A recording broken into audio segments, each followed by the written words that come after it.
That's a lost penny on the ground. 2020 blitz, give me on fist. So when they catch 153 big fish. Living meals don't turn around they necktie. Still tryna see did it sink that quick. Be a street bully, stronghold, pull it down, boost to the ground. Rank skin forward. Enemy at home, sleep what you in this for. Cause it ain't no peace till we win this war. 2020 blitz, give me on fist. So when they catch 153 big fish. Living meals don't turn around they necktie. Still tryna see did it sink that quick. Be a street bully, stronghold, pull it down, boost to the ground. Rank skin forward. Enemy at home, sleep what you in this for. Cause it ain't no peace till we win this war. Real recognize real and they unfamiliar. Brothers fold like dollar bills for 30 pieces of silver. I ain't got no hatred for you, your own works will kill you. You'll sin now and pay later cause the Lord will bill you. That's enough, I'm about to head to Memphis. I'm done addressing these false brothers, they so pretentious. Our people dying, they need prophets to bring the census. The cost of sin is your life and that's too expensive. Christ paid it with his life, he paid those expenses. But only for the Israelites who follow repentance. For these preachers still lying, ain't no happy ending. I'm Gary Payton with the gospel, I'm set to defend it. The deacon put the order out, so I'm on the mission. A lot of brothers on the couch just scratching and itching. Rolling round like a door swinging on the hinges. And if the shoe fits, I hope they get offended. Not no more. Not no more. Who's the king? Right. Who's the king? Right. What time is it? What time? Envy at home, sleep what you in this for. Cause it ain't no peace till we win this war. Yeah, we got that fire, so don't run from the script. They get the gun from your hip, get hit with the fire.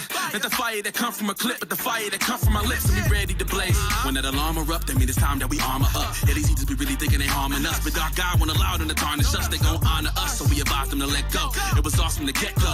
It'll be the Omega when they see that perk let go with the boots on the ground like a step show. Echo, let's go, take over the planet.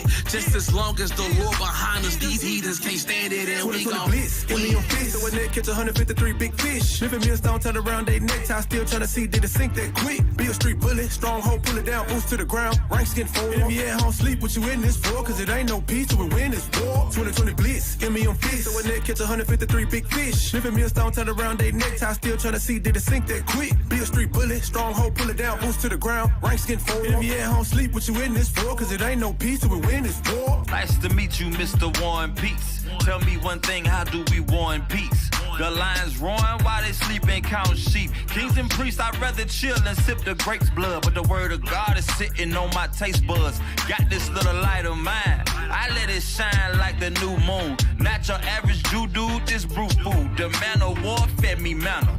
Now I'm ready, this ain't playtime. A blitz, pulled a hit stick, Mike Vick to a K9. Calling all soldiers from the SIP to California. From the bottom of the map to the desert, Arizona. Here to prophesy of war, famine, pestilence like Rona. You a goner if you ain't willing to mortify your members. Make them quiver, cause it ain't no peace. You looking at your priest, no more hiding in the corner. We in your face on Beale Street, now feel me when I say you better repent, or that's the end of your existence. We blitzing 2020 down in Tennessee, Memphis. Give me on feet, so when they catch 153 big fish. Living meals don't turn around they necktie. Still tryna see did it sink that quick. Be a street bully, stronghold, pull it down, boost to the ground. Rank skin forward. Enemy at home. Time. I think it's time. We out here killing each other.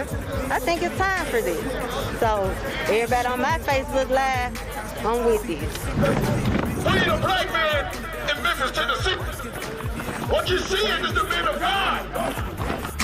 When the trumpet sound or the prophet start, we touch it down on every corner. Late night and early morning with 100 scriptures for a damn scorner. At the class, we ain't tired yet, watch us roll out like a transformer. Beale Street, here we go again, down in Memphis 10 where we getting it in. Prophesying till we get the win, prophesying till the kingdom won. Ghost rider when I'm hitting camp, where the God fire coming on my tongue. 30 days, we ain't misses none, hitting every city and everywhere. In the winter, we don't give a curve when they call for duty, St. Louis star. This a call for the just, time running out, going hard in the clutch. Ain't nobody else going harder than us. Can't stop, won't stop like a bomb on the bus. Scheduled to start in 26 pedal to the floor, it don't matter where we go. The word going out, yeah, we gotta let them know if it's a one-way trip, then it's how I gotta go.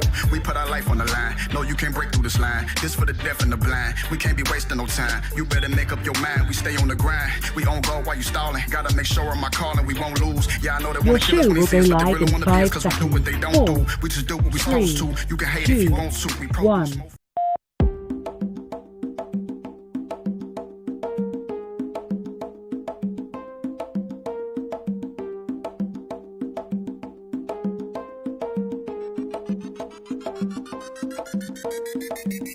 Power Hour. It's the what? Power Hour. It's the who? Power Hour. Yeah. Blacks, Hispanics, and Natives. Power Hour. It's the what? Power Hour. It's the who? Power Hour. Yeah. Blacks, Hispanics. Every Saturday morning, you need to be tuning in. Wake up, get crust out your eyes. We about to go live, so come get the schooling in. About our oppression, we answer the questions like how do we get out this lower state? We let the scripts prophesy. We bringing the Bible to life so that you relate. The world thinks we're rejects, but that word we reject. Watch and we'll show you. Precept upon precept, line upon line, the script say we're the greatest, and they can't debate it. Salvation is only for the blacks, Hispanics, and natives. Power Hour. It's the what? Power Hour. It's the who? Power Hour. Yeah. Blacks, Hispanics, and natives. Power Hour. It's the what? Power Hour. It's the who? Power Hour. Yeah. Blacks, Hispanics, and natives. Power Hour. It's the what? Power Hour. It's the who? Power Hour. Yeah. Blacks, Hispanics, and natives. Power Hour. It's the what? Power Hour. It's the who? Power Hour. Yeah. Blacks, Hispanics, and natives.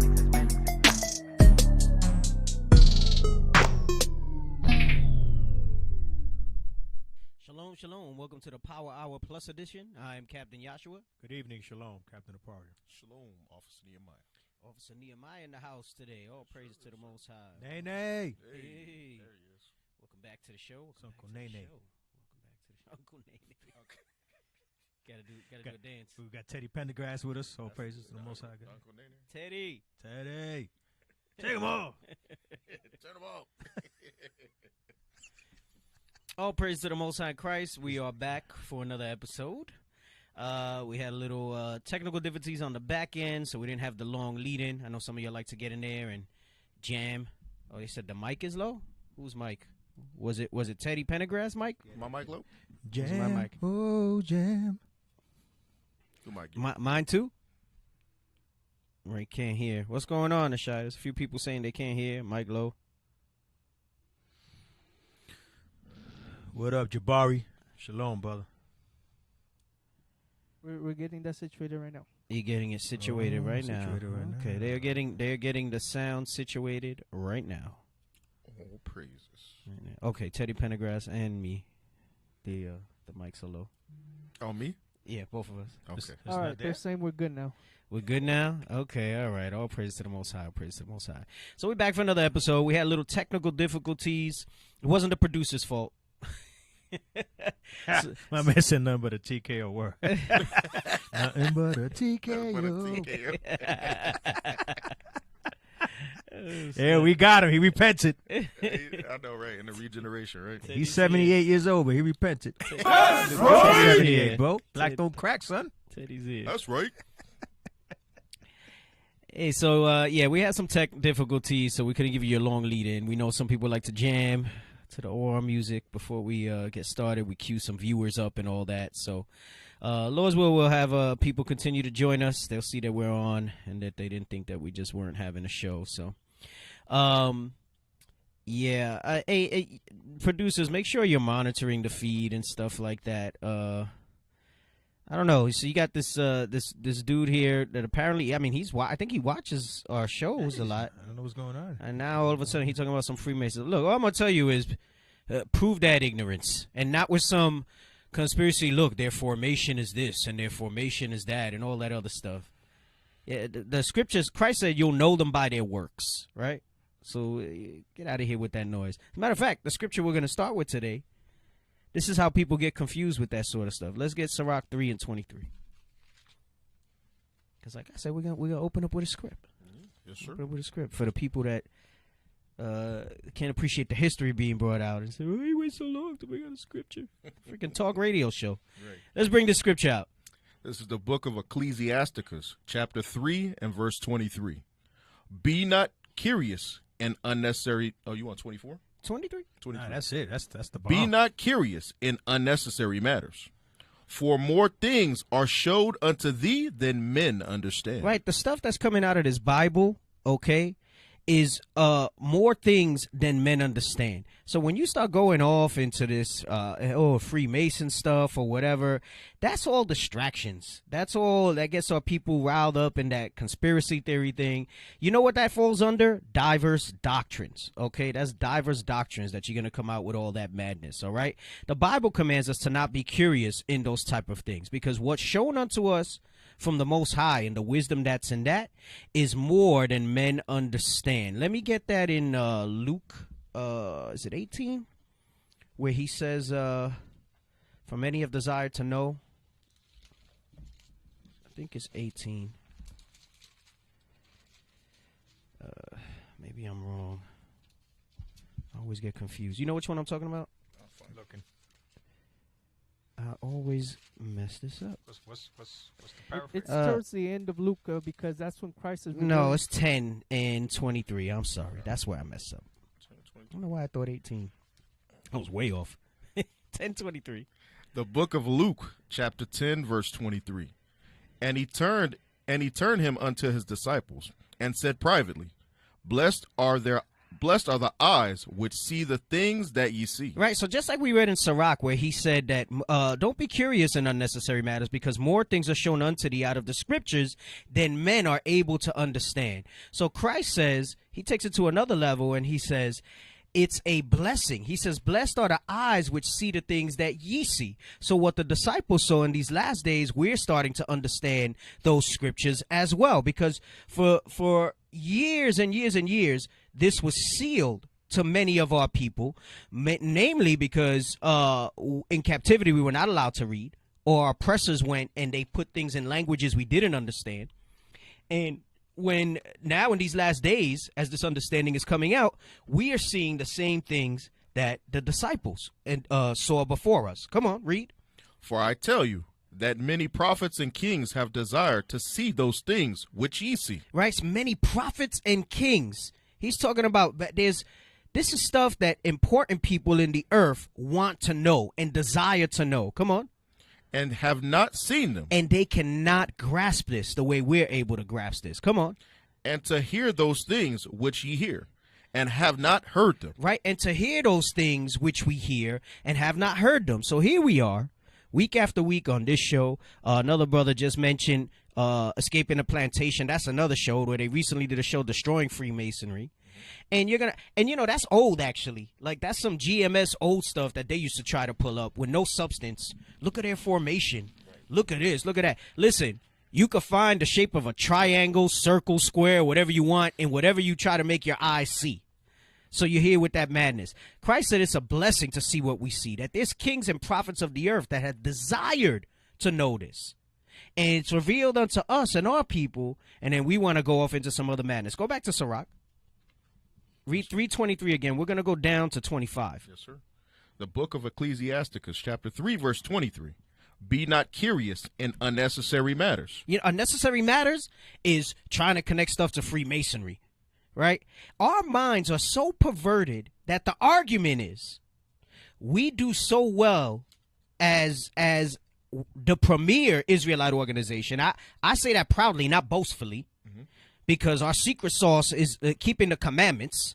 That's what we abide by. That's what we push. That's what we're beholden to. Because that's the thing that's going to help us rule the planet Earth. As I often say, those laws, statutes, and commandments, this Bible, that's going to be the new constitution in the earth when we're in rulership. The equivalent of what the Constitution is going to be the Holy Bible. And you got these people here with this old corny BS talking about Freemasonry. That's things that are unnecessary matters, right? But our people's minds are so perverted. They're so subverted that they can't see the success of what's prophesied in the Bible as is, because you have men in the earth today that are teaching the law, statutes, and commandments to the Israelites in the faith of Christ. They see it as, no, Freemasonry is pushing them up. That's why they got pulled. That's why they make things happen. Do you see the sick mind that takes to see something positive as a negative? Read on. For more things are showed unto thee than men understand. That's what Christ was talking about in Luke 10. Read on. For many are deceived by their own vain opinion. He says you cannot. That's like in Proverbs 3:5 when he says, lean not, trust in the Lord with all thy heart and lean not on your own understanding. He says many are deceived by their own vain opinion. What you think, if you think we're down with Freemasons or whatnot, that's why I say prove it. Shut up. Keep it moving. It says what you think is vain. It's worthless. Come on. And an evil suspicion hath overthrown their judgment. Right, because this brother, the name looks familiar. I think he's watched us for weeks on end. He's on consistently. He's on consistently, and now he shows up this week. So what happened between last week and this week that you watched or got exposed to that now has you throwing that all away? That's you found yourself shipwrecked because you didn't put respect on the understanding that's shown unto you that prophets and kings desire to know, and they can't know it, and they don't understand it. Come on. Verse 25. Without eyes thou shalt want light. Profess not the knowledge, therefore, that thou hast not. Right, so you're trying to reach for things above your strength instead of humbling yourself with what's been brought out, and not just on this show, on all the shows, all right? And it says, without eyes thou shalt want light. Your spiritual eye, you're allowing it to get shut after weeks and weeks of progress, and who knows what other shows you watch, right? I'm sure we're not the only one if you were on it. Weeks and weeks of progress, your eyes now got shut. So you want light. So you're trying to profess knowledge that you don't have, talking about Freemason garbage. Get out of here with that nonsense. Give me Revelation 3. We're going to read 15, 16. Here's what his issue is. The book of Revelation, you said 3 and 15? Mm-hmm. The book of Revelation, chapter 3 and verse 15. I know thy works, that thou art neither cold nor hot. Right. I would thou wert cold nor hot. So go ahead. So then, because thou art lukewarm, and neither cold nor hot, I will spew thee out of my mouth. You got people being tossed to and fro, man, with all different types of doctrines, man. I ain't even going to entertain it, man, but I wanted to go ahead. Yo, you really? That's how you're going to do, bro? Mm-hmm. That's how you're going to do, bro? Really? I mean, come on, man. Yep. Really, man? With everything going on in the world, man. Sister just posted here, man. You know, she's excited because we're making history. You're damn right we're making history. Okay, our history. All right, and you're going to come out with some beat. Come on, man. Are you serious, bro, man? Yo, keep them thoughts to yourself, man. All right, this ain't the place for that. If you feel that way, man, yo, you ain't got to watch us, bro. All right, keep it moving. You ain't got to watch us at all, man. Yo, if you feel that way, man, yo, you going to go ahead and be a turncoat like that, bro? You got to watch us, man. Don't watch us, man. All right, don't come out here and try to pervert people that want to learn's mind, bro. All right, this ain't that place for that thing, man. And you know we don't roll that way. Because I know you follow us. Don't give me that BS, man. Right. That's why, hey, you want to keep watching? Your comments ain't going to come through. You're not going to try to freaking spread that BS on here. Go somewhere else with that. Freaking damn Satan. Pull up the thing about Canada. So tonight we're talking about Cuba. All right, we're going to talk about a short history of America and Cuba. Laws will be able to get through all of it. A lot of history stuff, so there's a lot of reading. We're going to continue to watch. It's about 10 minutes of the documentary that we've been watching that devotes to this. The book has some information on it. I say it's a short history because there's actually a lot more dynamically with Cuba than what we're going to cover tonight. But it'll set a good foundation for those who don't understand or only have America's understanding of what's going on in Cuba. And that's why I say it's a short history of America and Cuba. No, the other thing, the picture, it says number 5, Canada, because then that pertains to this, and then we'll bring this up. So I was leaving. I'm subscribed to this. I subscribe to certain news alerts and things like that, so I can catch headlines and whatnot. And so I have this thing. CNN has this thing called 5 Things, and they'll every morning they email me like the 5 things that are trending the most in news, right?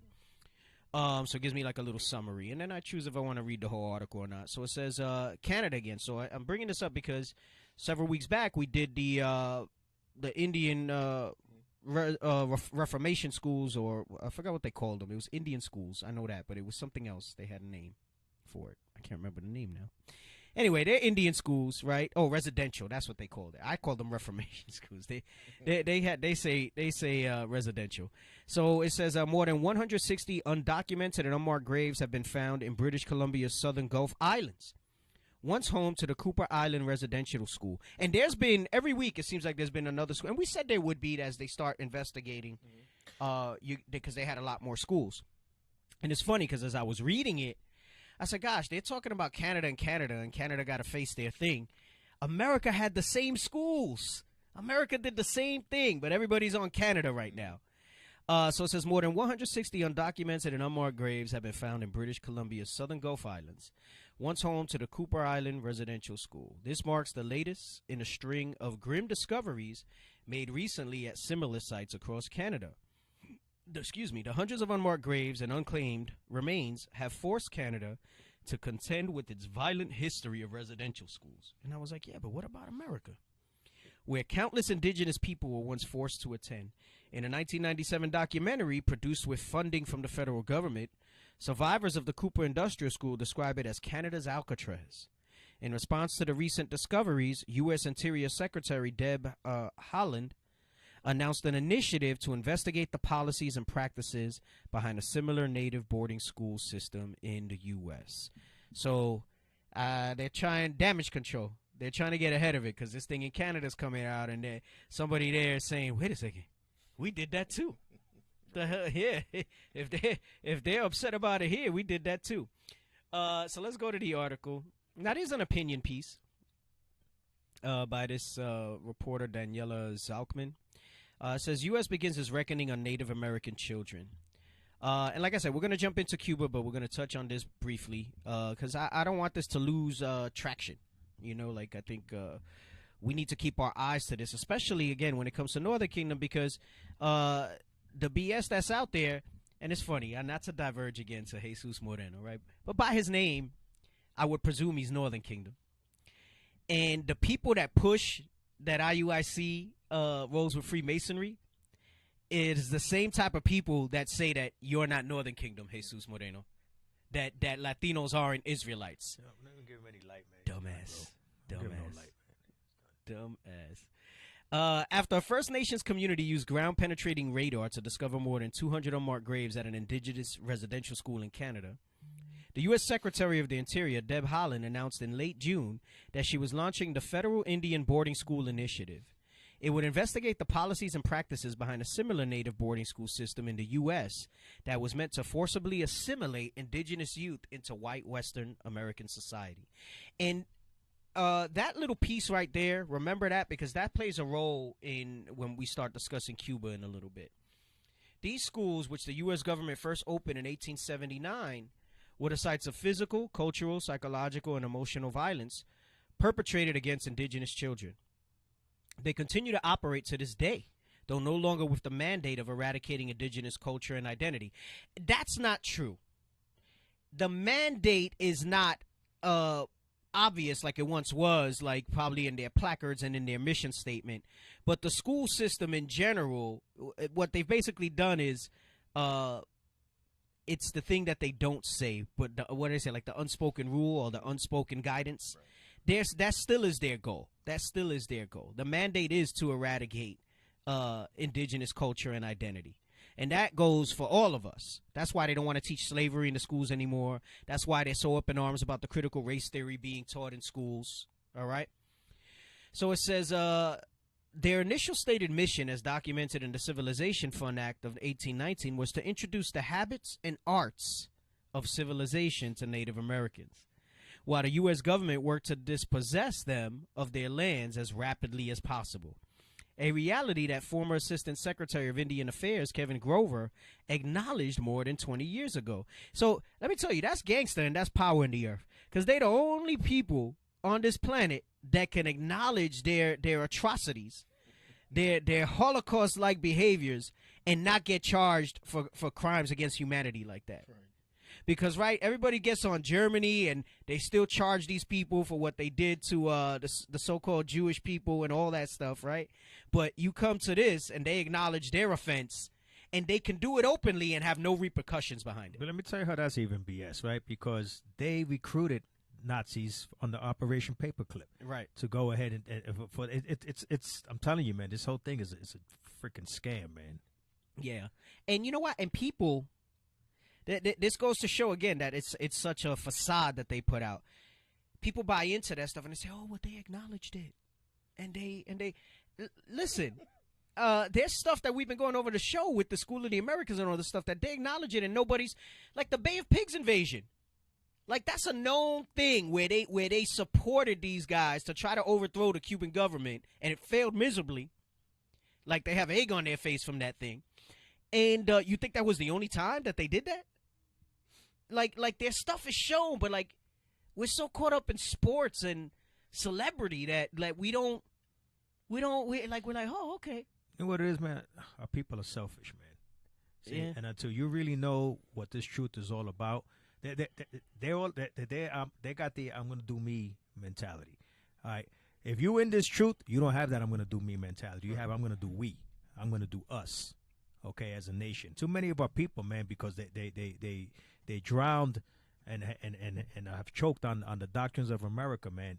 They're all about themselves because, again, that's the divide and conquer mentality. That's the Willie Lynch letter at its best. The Willie Lynch letter, man, make no mistake about it, man. That's a strategy. Yeah. Yeah. That's the playbook on how to keep us Negroes, man, from freaking uniting, bro. That's really all it is, man. Right, and yeah, I said us Negro, because at the end of the day, we all black. Right. Okay? Right. I know what I said. Right. That wasn't a mistake. Because Negro's not identified by a group of people by color and hair texture. Negro is a state of mind that they created for our people. And we all suffer from that. Well, let me get 2 Timothy's 2 and 3. This is what you were saying, is that our people are selfish. The Bible prophesied about that. So that's why stuff like this could come out and our people are just unfazed. Right. Most of our people are selfish, i.e. 2/3. That's why only 1/3 is going to make. And even out of that 1/3, there's going to be some purging coming out. Right. Go ahead, read this. 2 Timothy 3 and start at 1. The book of 2 Timothy, chapter 3 and verse 1. This know also, that in the last days perilous times shall come. And he's going to describe these perilous times, right? Because what he's specifically talking about is that there's going to be Israelites, all right? Not repenting Israelites, but there's going to be people that are Israelites by blood, which are the so-called blacks, Hispanics, Native Indigenous, right? Those who meet the curses. He says that they are going to show themselves for what they really are and where their motivations really are. Come on.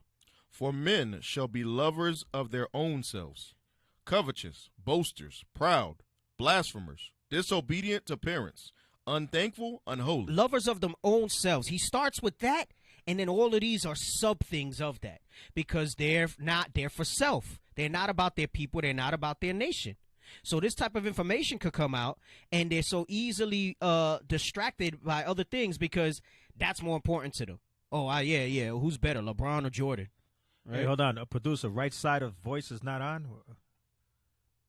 That's what one of the viewers, Michael Lobato, said. Right side of voice. Yeah, I guess it's not balanced. I don't know. Go ahead, read. Verse 3. Without natural affection, truce breakers, false accusers. Without natural affection, meaning no love for their people. Come on. False accusers, incontinent. You know what? Incontinent means you can't right? It's similar to inconsistent, and so also that Cap brought out at the beginning of the show. So they're incontinent. Come on. Fierce. I was reading a article the other day about the gang violence in the Bronx, right? Because we from the Bronx, and they're saying it's gotten crazy over there. You know, like it's one escalation to another. I think within a week's time, like it was like 4 retaliations. Yo, they're knocking people out with cinder blocks. Bro, it's insane. They're not gonna be robbing people with. Yeah. Yep. Yeah, right in the street. Yep. So it says fierce. Come on. Despisers of those that are good. They're going to hate us. We had all types of things going on with us where it's our people that we got to watch out for. It's our own people that we got to watch out for attacking us. Come on. Traitors, heady, high-minded, lovers of pleasures more than lovers of God. That's what it goes down to. That's why this type of information could come out, and they get so easily distracted by all the agents of socialization that Esau has in place for our people. Come on. Having a form of godliness, but denying the power thereof. From such turn away. Right. So listen, that goes from your Christians, right? Even to your Israelites that supposedly profess that they're about this walk, and then they're lovers of themselves more than anything else. And So they're all saying those the things sound come is up. fading on and off and on, producer. Here, the sound is fading off and on. So now someone said sound is okay now. Yeah, but if it's fading off and on, it's gonna be okay. Then it's gonna be intermittent. Are we all right? Okay. Let me keep reading. Let's go back to the article. The sound is going in and out. The current U.S. initiative follows Canada's footsteps in addressing the impact and legacy of coercive assimilation policies on Indigenous communities. From 2008 to 2015, Canada went through a similar process with its own Truth and Reconciliation Commission, a 7-year-long effort to collect survivor testimony and document the full scope of Canada's Indian residential school system. Now it's America's turn. Thanks to Helen, one of the first Native women in Congress and the first ever Native cabinet secretary, who fittingly now oversees the Bureau of Indian Education, the United States will finally have a chance to formally reckon with its own history on this issue. Listen, they haven't even reckoned properly with the so-called African slavery. Right. They haven't reckoned properly they're going to reckon properly with the Native Indian schools, but they haven't reckoned properly with the Trail of Tears. They haven't reckoned properly with what we brought out in Mexico and how they ceded the land from them.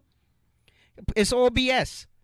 So there are a handful of critical lessons to be taken away from the Canadian investigative process. To understand the true magnitude of this history, it is vital that the U.S. government begin by sourcing and collecting accurate boarding school data on enrollment and other statistics. It will permit the U.S. in some tiny way to acknowledge and remember every child who is made to endure this inhumane treatment. God, this to them, this is recompense. Right. This is recompense. See, that's why we got it. Only God's going to give us the proper justice. Only the Most High through his son Christ. There is so much Americans do not know about the scale of the U.S. Indian boarding school system. And guess what? Most of them don't care. We just read in 2 Timothy about that. Information is spotty and varies significantly from source to source. The Native American Boarding School Healing Coalition, a nonprofit dedicated to healing in Native communities affected by Indian boarding schools in the U.S. How they healing them? How about you give them back some of their land? Right. How about you throw some money their way? Do they go in there and give them hugs? Do they rub their back? Boy, I tell you, has noted that in 1926 there were already 357 schools across 30 states, but the total number may be closer to 500. The U.S. government also has no idea how many students were taken away from their families and communities and sent to these schools. NABS estimates that about 20,000 students were enrolled in 1900, and that figure had more than tripled to 60,889 by 1925. But the total count is still unknown. In Canada, by contrast, those statistics are now available. About 150,000 First Nations, Metis, and Inuit children were legally compelled to attend residential school. At the conclusion of, that's legally compelled. You know what the legally compelled was? We brought this out. See, these articles are so deceptive. Their parents would go to jail and they would take them anyway if they didn't enroll them in the schools. Wow. All right. That's legal compulsion. At the conclusion of the Truth and Reconciliation Commission's work, roughly 80,000 of them were still alive. When the Commission's report, which covered the duration of Canada's Indian residential school system from 1828 to 1997, was issued in 2015, it stated that an estimated 41 children died while in school. It's more than that. But there was widespread understanding that this figure was far too low. Schools stopped keeping detailed records of student deaths in the early 20th century. Why would you stop keeping the records? Record keeping is supposed to get better as technology comes out, because they knew, they were like, oh, there's just far too many of these. Record keeping means exactly that. You're keeping the records. Right. What the hell is this? They stopped keeping records. That don't make no sense, bro. What the hell is this? It says now there's even more evidence that this is true. In the last month alone, 3 First Nations communities in Canada employing ground-penetrating radar technology have discovered mass unmarked grave sites. An estimated 215 at Kamloops Indian Residential School in British Columbia, 751 at Maryvale Indian Residential School in Saskatchewan, and 182 at St. Eugene's Mission School in British Columbia.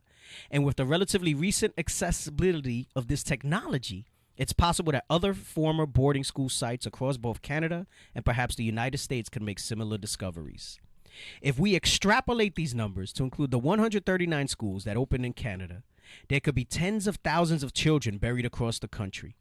In the U.S., Dartmouth scholar Preston McBride's research recently predicted that as many as 40,000 indigenous students died during their time in boarding school. It was more than that. There's a reason why information about students' deaths was so low to surface in Canada. It was intentionally obfuscated by both the governments and the Indian agents who were meant to enforce these policies. Shortly after the chief medical officer at Indian Affairs sounded the alarm of student deaths at the residential schools, the federal government stopped recording deaths around 1920, said Justice Murray Sinclair, who headed to the CanadianTRC. But death was common, from diseases that were exacerbated by poor living conditions in the boarding school dorms, malnutrition and mistreatment, and the extremely common phenomenon of students running away and dying in the process from exposure, drowning, starvation, or encounters with wild animals. And how come they never stopped their records of dominance? Right. That never stops. They make sure that that's in every book in your school. Right. They were trying to conceal this. Just like they don't want to teach critical race. They want to take slavery out the school systems. The governor here passed a thing that you can't teach critical race in the schools. As these discoveries surface and when the Federal Indian Boarding School Initiative reaches its conclusion, it's crucial that when Americans are armed with these findings, they ask, what is next? Well, we know what they think is next, that their houses will continue forever. At the conclusion of the CanadianTRC in 2015, the Commission issued a list of 94 calls to action, which range from correcting disparities in the health, education, and criminal justice sectors for Indigenous people to reassessing government attitudes towards Indigenous child welfare. Canadian historian Ian Mosby has tracked the calls to action regularly, and as of late 2020, he determined that only 8 of the 94 calls had been fully implemented. That's why it's all just feel good. Oh, see, they're doing something. Listen, they're so used to making decrees and proclamations and declarations that they never follow through on, all right? There's no point in assessing America's past and reflecting on reconciliation if it does not lead to substantial action towards justice. Envisioning strategies for healing and reparations is only meaningful if there is momentum behind that vision. You see, and that's the main reason, well, one of them, we know it's their heart. It's just not going to allow them to do it. They will never pay reparations for any of the atrocities that they did, because then they realize they got to pay. So if they pay reparations to so-called Southern Kingdom, right, for slavery, then they got to pay reparations to GAD. If they pay reparations to GAD, then they got to pay reparations to Central, South America, the Caribbean as well, for all the stuff that they did there. Right, because under the Clinton presidency, they admitted that they were sterilizing the girls in Guatemala. Yep. They admitted it not too long ago. So you got to pay for that too. Mm-hmm. And you got to pay for the ones that I brought out that they did in Puerto Rico. Right? All the atrocities that they did to all the Northern Kingdom as well. It's just too many, man. Right. We're numbered like the sand of the sea, man. They know that.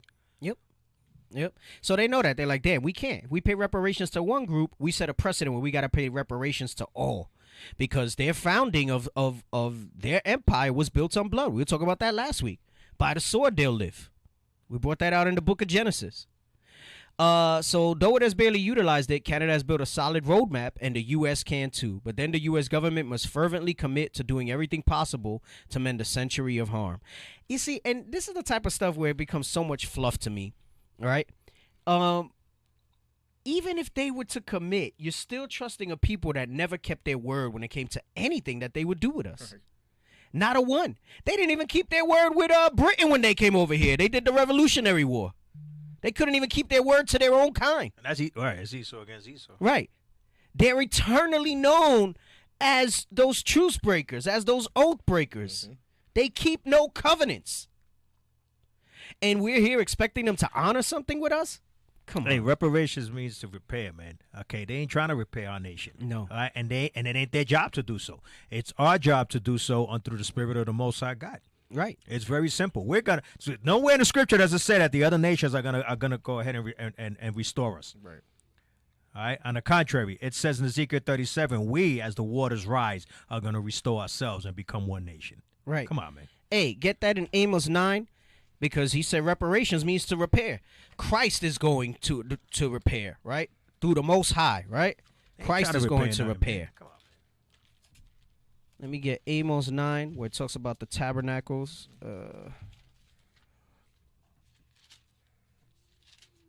Right, exactly. Somebody say, "Oh, they do is waving tokens." Yeah, they're giving us crumbs. Right. And our people freaking jump on that thing. Come on, man, stop. They put everybody to sleep with stimmies and all this crap. Right. My Bible has a little thing before we read these verses. It says Israel's fortunes to be restored. Reparations, restoration. It's all the same thing. Come on. The book of Amos, chapter 9, verse 11. In that day will I rise up the tabernacle of David that is fallen, and close up the breaches thereof, and I will raise up his ruins, and I will build it as in the days of old. Right, so the tabernacles of David, when he says as the days of old, he's talking about when all Israel was united as one kingdom. So all Israel was going to be brought up, okay? That's the repair that we should be seeking, not some money that they might throw at us, because that reparations, that's a rest that is polluted and will destroy our people. Because with that money, what are we going to do with that? You're not going to go and try to rebuild your nation. You're going to go ahead and you're going to use it to buy the American dream, to live the American lifestyle. For yourself. For yourself. For yourself. Here it says, in that day when Christ returns, the tabernacle of David, southern and northern kingdom, that is fallen, he said it's going to be raised up and the breaches thereof will be closed. That's reparations. Come on. That they may possess the remnant of Edom. Right. And for them to give us true reparations, what we really deserve, they need to then submit themselves to us to be our servants. They can't just throw some money at us and try to maintain their ruling statusship. They got to say, here, we're going to give you back, right? Because it's restoration, it's repair. We're going to give you back what we took from you. That's reparations. Not your paper money. Come on. And all of the heathen, which are called by my name. So it says Edom and all the other nations then need to be our possession. That's restoration. That's reparations. Come on. Saith the Lord that doeth this. That's all I wanted on that. You were going to say something, Kevin? Yeah. What they need to give us back, right, is our rightful place of rulership. And they ain't going to do it. Okay, that's why the Most High God has to go ahead and do that through the Spirit, through us, through the Spirit. Mm-hmm. They ain't going to do that. We ain't going to give it back once we got it. Yep. That's right. Yep. Oh no, I didn't. I closed something I didn't want to close. Hey, cue up the documentary. Hey, you got the caller number? Was it 516-531-9797? Yeah, let's make sure we say that. Caller number 516-531-9797. With your questions or comments. Oh, that's what I didn't have there. Okay, let me bring that back up because I have a few wiki links. All right, I'm not gonna finish that. I just wanted to bring that back into focus a little bit because I've been reading about it and I see it there. So, let's go in. So we're gonna continue on. The Cuban segment is about 10 minutes in here, so we'll watch it. I'll see, because as I was watching it, there was points where I wanted to stop, but I didn't really necessarily write it. We may stop and read at some point with these 10 minutes. Go ahead. Where's the sound?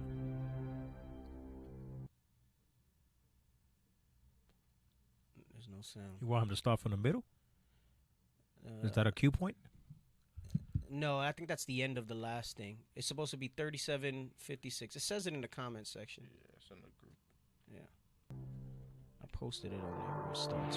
37:56. Yeah, right there. Okay. But we need sound. Are you a communist? There's no sound. Is that a restream thing or is that a you guys thing?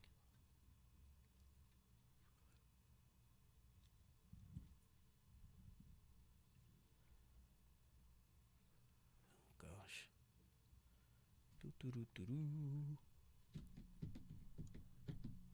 All right, we're having some technical difficulties again. I don't got the energy to be upset. No, I really don't. You want to sing, Teddy? Yeah, you want to sing something, Teddy? Keep the lights on so we can do this radio Keep it righteous. show. Keep it righteous. No, keep the lights on so we can do the radio show. Okay. Right. Keep the lights on so we can do the radio show. So we can hear the radio show. Oh, they can hear it, but we can't hear it. But that don't help us. Right. You know what? Sister brought up a good point. Right. DL. All right. Money's temporary. Rulership is forever. Mm-hmm. That's right. See how long they've been in freaking rulership? 1453. True that. Well, before that, since Alexander the Greek. Yeah. 333. They fell a little bit, then they came back in 1453. Right. Don't give me no stinking money. Yeah, I mean, okay, so they can hear it, but we can't. But if we can't, then it doesn't help us doing the commentary on it. And it's their money with their face. That's a good point. No, and it's going to go right back to them. Right. It's going to go right back to them. Right, like she said, they just keep printing. That's nothing to them to do that. I'll give you money. All right. I know. That all praises, y'all can hear it, but if we can't hear it, then we can't bring things out.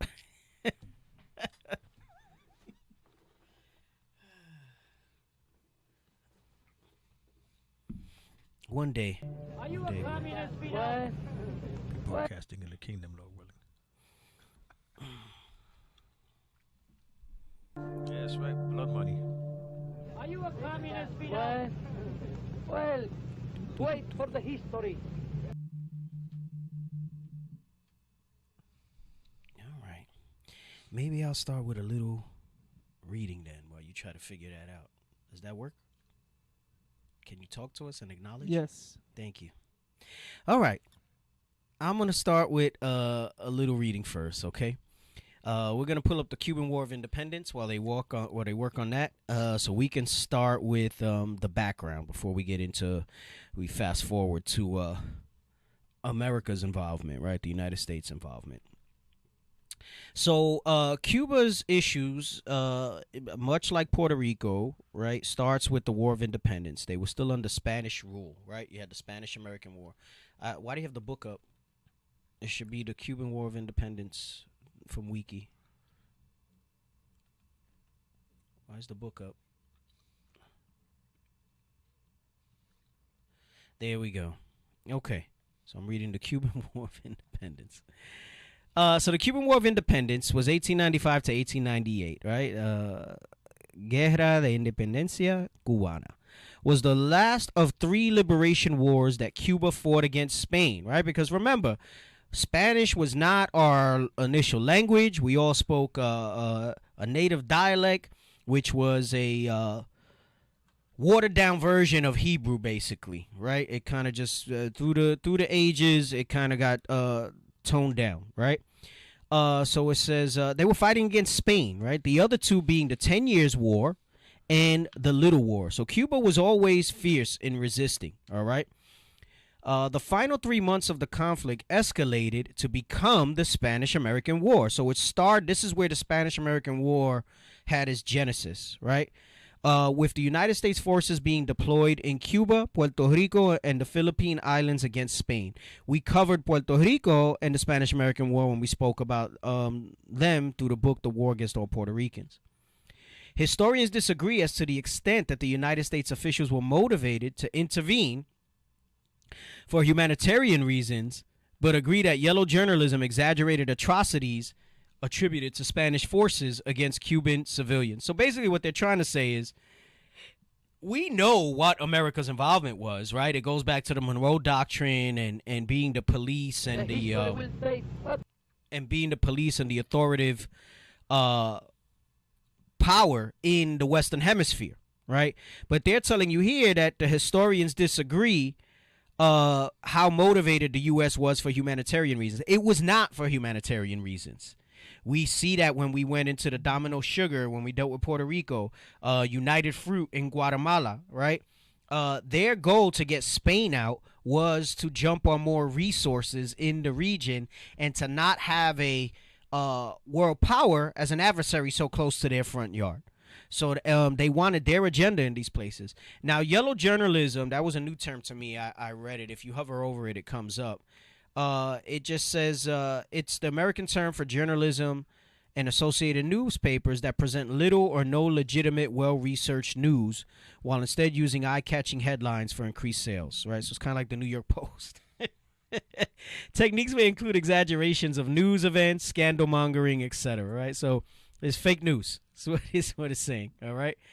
So they're trying to say that it was fake news that exaggerated the atrocities that the Spanish were doing to Cuban civilians.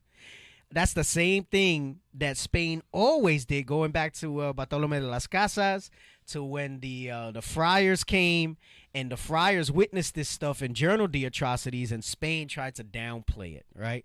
So we've gone over that stuff on this show. Cap, you did it not too long ago, I think, to how they used to cut off the hands, have the babies, like two dogs fight, ripping the babies apart, hanging us up by the hands in 13 to try to mock Christ and the 12 disciples. All right, that sort of stuff. Let me see what else I want here with this part. So, hold on. I don't want the background. Nope, I don't want to talk about Mantilla and Ybor City. Let's go to war where it says war. Go down. Okay. So this was Spain's decree when they did the war, right? The war was to be waged by blacks and whites alike. All right. And we'll bring that out when we read the book about the cake not turned. What he means by that is that there needed to be both the darker skinned involved and the lighter skin, right? Participation of all blacks was crucial for victory, right? I'm sorry, this was the decree by Cuba to fight against the revolution by Spain.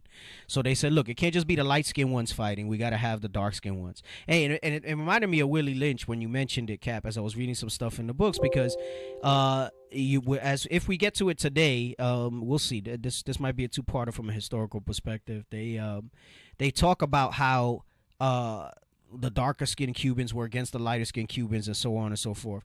So it says participation of all blacks was crucial for victory. Spaniards who did not object to the war effort should be spared. So they here they are showing favor to their captors. They said if there were Spaniards who were okay with them fighting Spain that were living there, they'll be spared. Private rural property should not be damaged. Right, and the revolution should bring new economic life to Cuba, because that was the goal, right? That's what they wanted to accomplish with that war.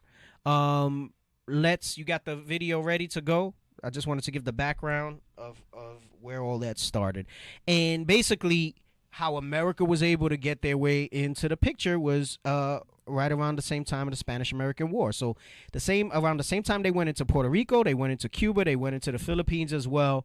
And they wound up occupying, right? They helped us to a victory.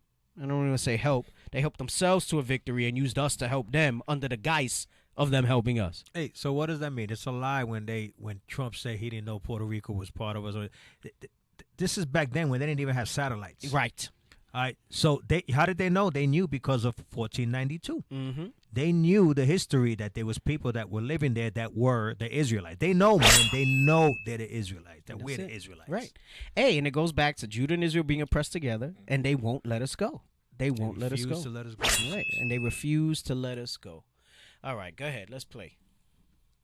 Wait, real quick. Stop. You know why they refuse to let us go? They have to, because the minute this starts happening, what's happening here, Israel waking up, that's a problem.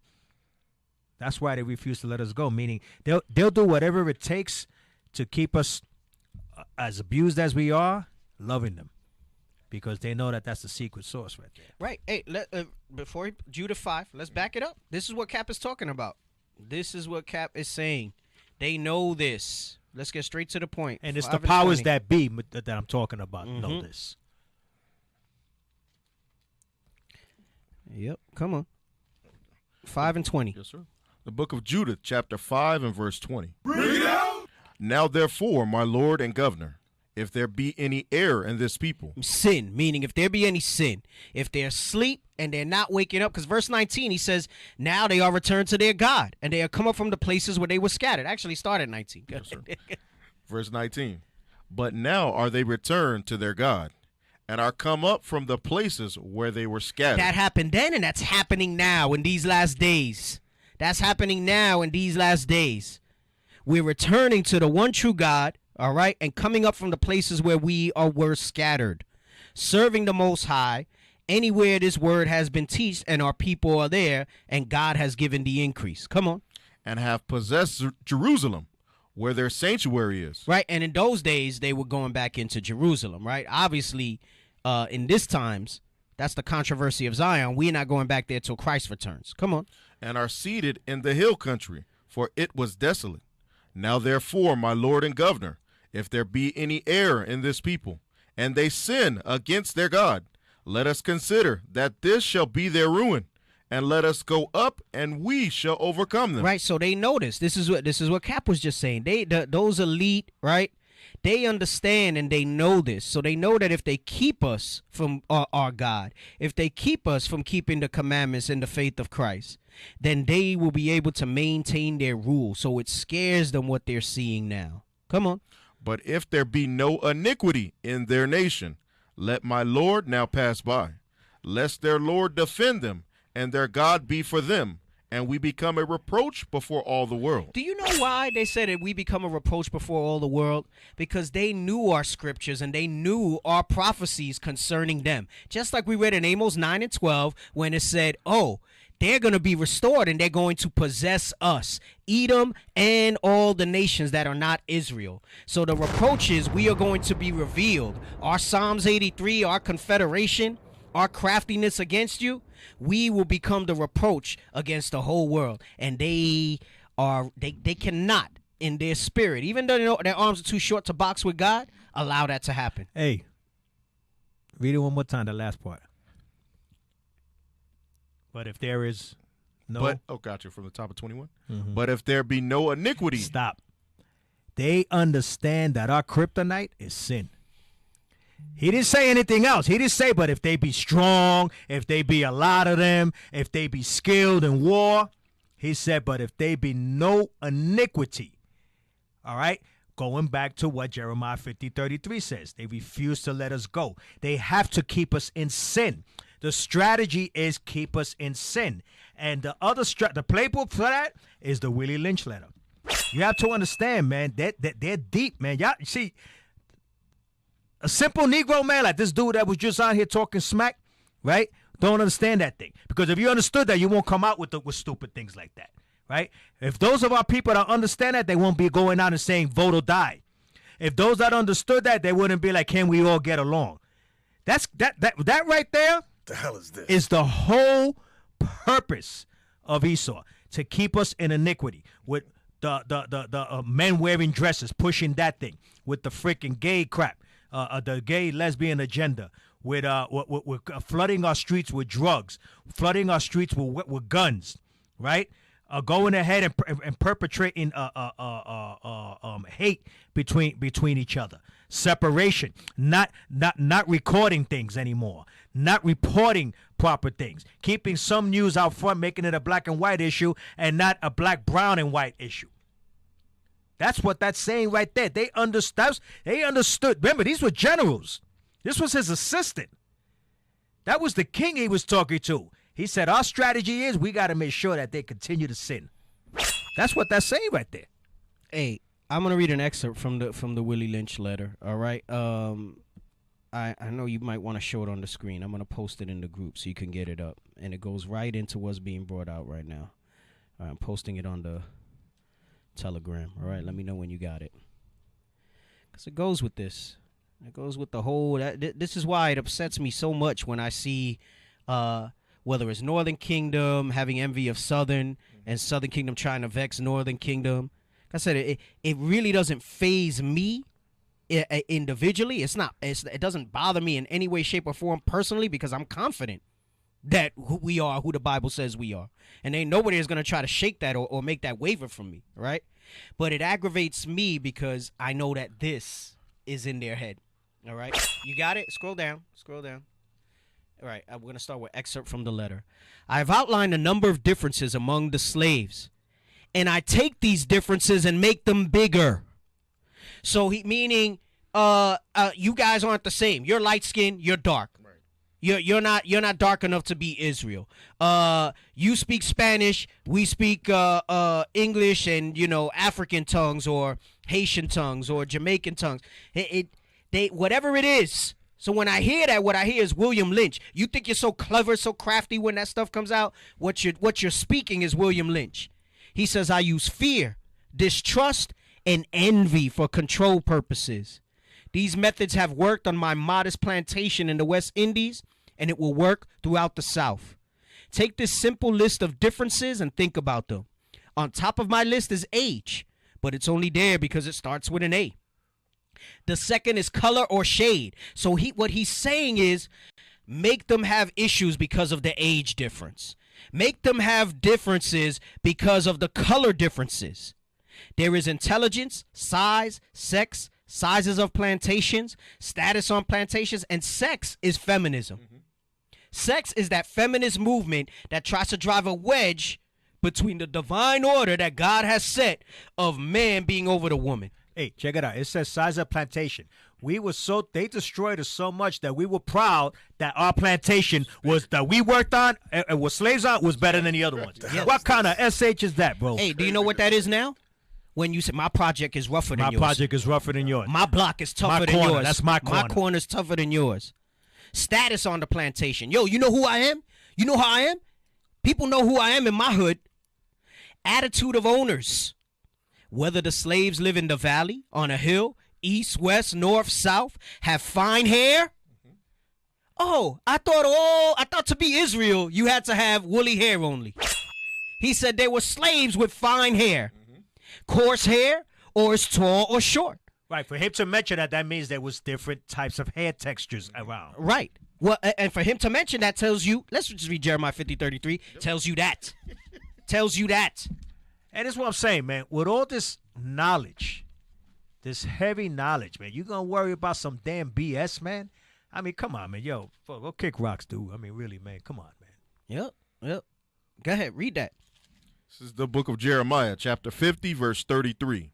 Thus saith the Lord of hosts, the children of Israel and the children of Judah were oppressed together. Northern kingdom and southern kingdom. All Israel were oppressed together. Come on. And all that took them captives held them fast. They refused to let them go. They refused to let us go because they know that if they let us go, like we read in Judith, all right, that they will become a reproach. So here you're reading, he says, hey, you got to magnify these differences. He said fine hair and coarse hair. So he's talking about northern kingdom and southern kingdom, all right?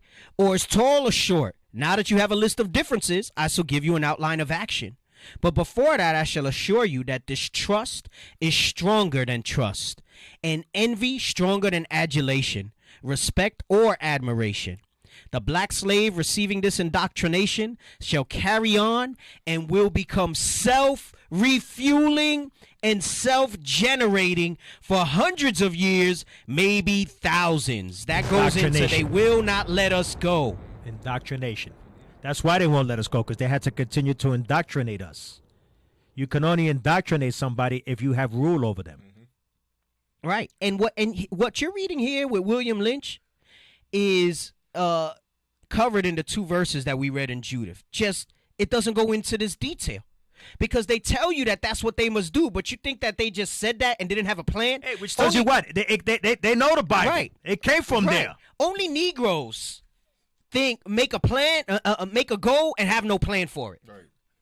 Only we do stuff like that. We talk and talk, and then we don't do anything about it. You think they said what they said in Judith and they didn't have a plan of action? This was the plan of action. He just said it for thousands of years. They were thinking ahead. We don't think that far, man. We think as far as our money takes us. No. They don't think that way, man. They think as far as their rulership is going to take. We think Notice that. He said thousands of years. We think to Friday. Till Friday, payday. Payday. Right. Friday night. At the liquor store. Buy some hay.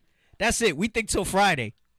So it says, now that you have a list of differences, I shall give you an outline of action. But before that, I shall assure you that distrust is stronger than trust and envy stronger than adulation, respect, or admiration. The black slave receiving this indoctrination shall carry on and will become self-refueling, meaning you don't got to, you know how like you put a basketball on a thing and you got to spin it and then you got to go back to keep momentum so you can get 7, 8, 9, 10 spinning? He said, you don't got to do that. He goes, we're going to put this, we're going to create the Negro. And we're going to create that Negro mentality. And it's going to be a self-refueling and a self-generating mindset. That means they ain't never going to have to do anything again once they get this down to perfection. For hundreds of years, maybe thousands. Yep. Hey, and you know what else? When he's saying up here, he says they have an outline of action before that. But he's telling you, I shall assure you distrust is stronger than trust and envy stronger than adulation. That's why COINTELPRO, the FBI and stuff, they're an organization that is blameless. They'll try to go in and sow seeds of discord, schisms, distrust. They get it from this playbook, and they just use modern mechanisms to employ this ancient outline. Bring it out. That's what they do. because he says those things are stronger than the other. That's why you can have somebody that will have so much respect for a leader in Israel and then sow a seed of doubt in them because they know the scriptures. They know what the sisters say. Look, the scripture says a vain opinion will overthrow their judgment. Yeah, let's just insert that somehow. Let's just create that little bit of doubt, and you're going to start to see them scatter. The hell is this? So he says, don't forget, you pitch the old black male versus the young black male, and the young black male against the old black male. You must use the dark-skinned slaves versus the light-skinned slaves. And I know traditionally we bring this out to say the lighter skin, right, high yellow Southern Kingdom and the darker Southern Kingdom. The modern take on this is that BS that you see, that, oh, they too light. Their hair too fine to be our people. They ain't Israel. Totally overlooking the knowledge in here that we are the people of the book with all the stuff that we're bringing out. So he says, put the old versus the young, put the young against the old, the dark skin versus the light skin, and the light skin versus the dark skin. You must use the female versus the male. And that thing has exploded with this feminist movement. The male versus the female. You must also have a white overseer who distrusts all blacks. That's you know why? You know why, man? You know why? Because you may get that Esau that kind of gets some type of empathy. Yep. All right, nah, you got to get the one that, you know what? You got to get that Uncle Buford dude, man. You know, man? You got to get that real red, I don't give a damn Edomite. Yeah. Yeah. Hey, and that's how you get the understanding that you can't trust any of these presidents, because as it evolves and they give you Kamala and they gave you Barack and whoever else, remember, that goes back to the trick daddy thing. They may on the outside look like us, but in all respects and intentions and purposes, they have their mind. They have their master's mind. You know what? That's heavy what you just said, because, again, that just disproves that vote or die makes no damn sense, because they're going to put the person as the president that feels like that taskmaster. Yeah.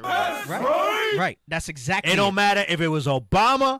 It don't matter if it was Jose. That whoever become president, bro, it don't matter. But they grew. They already know that person's philosophy and thought process is of that taskmaster right there. Dude, this is they're telling you right there this is their strategy. This book wasn't supposed to be for us. Nope.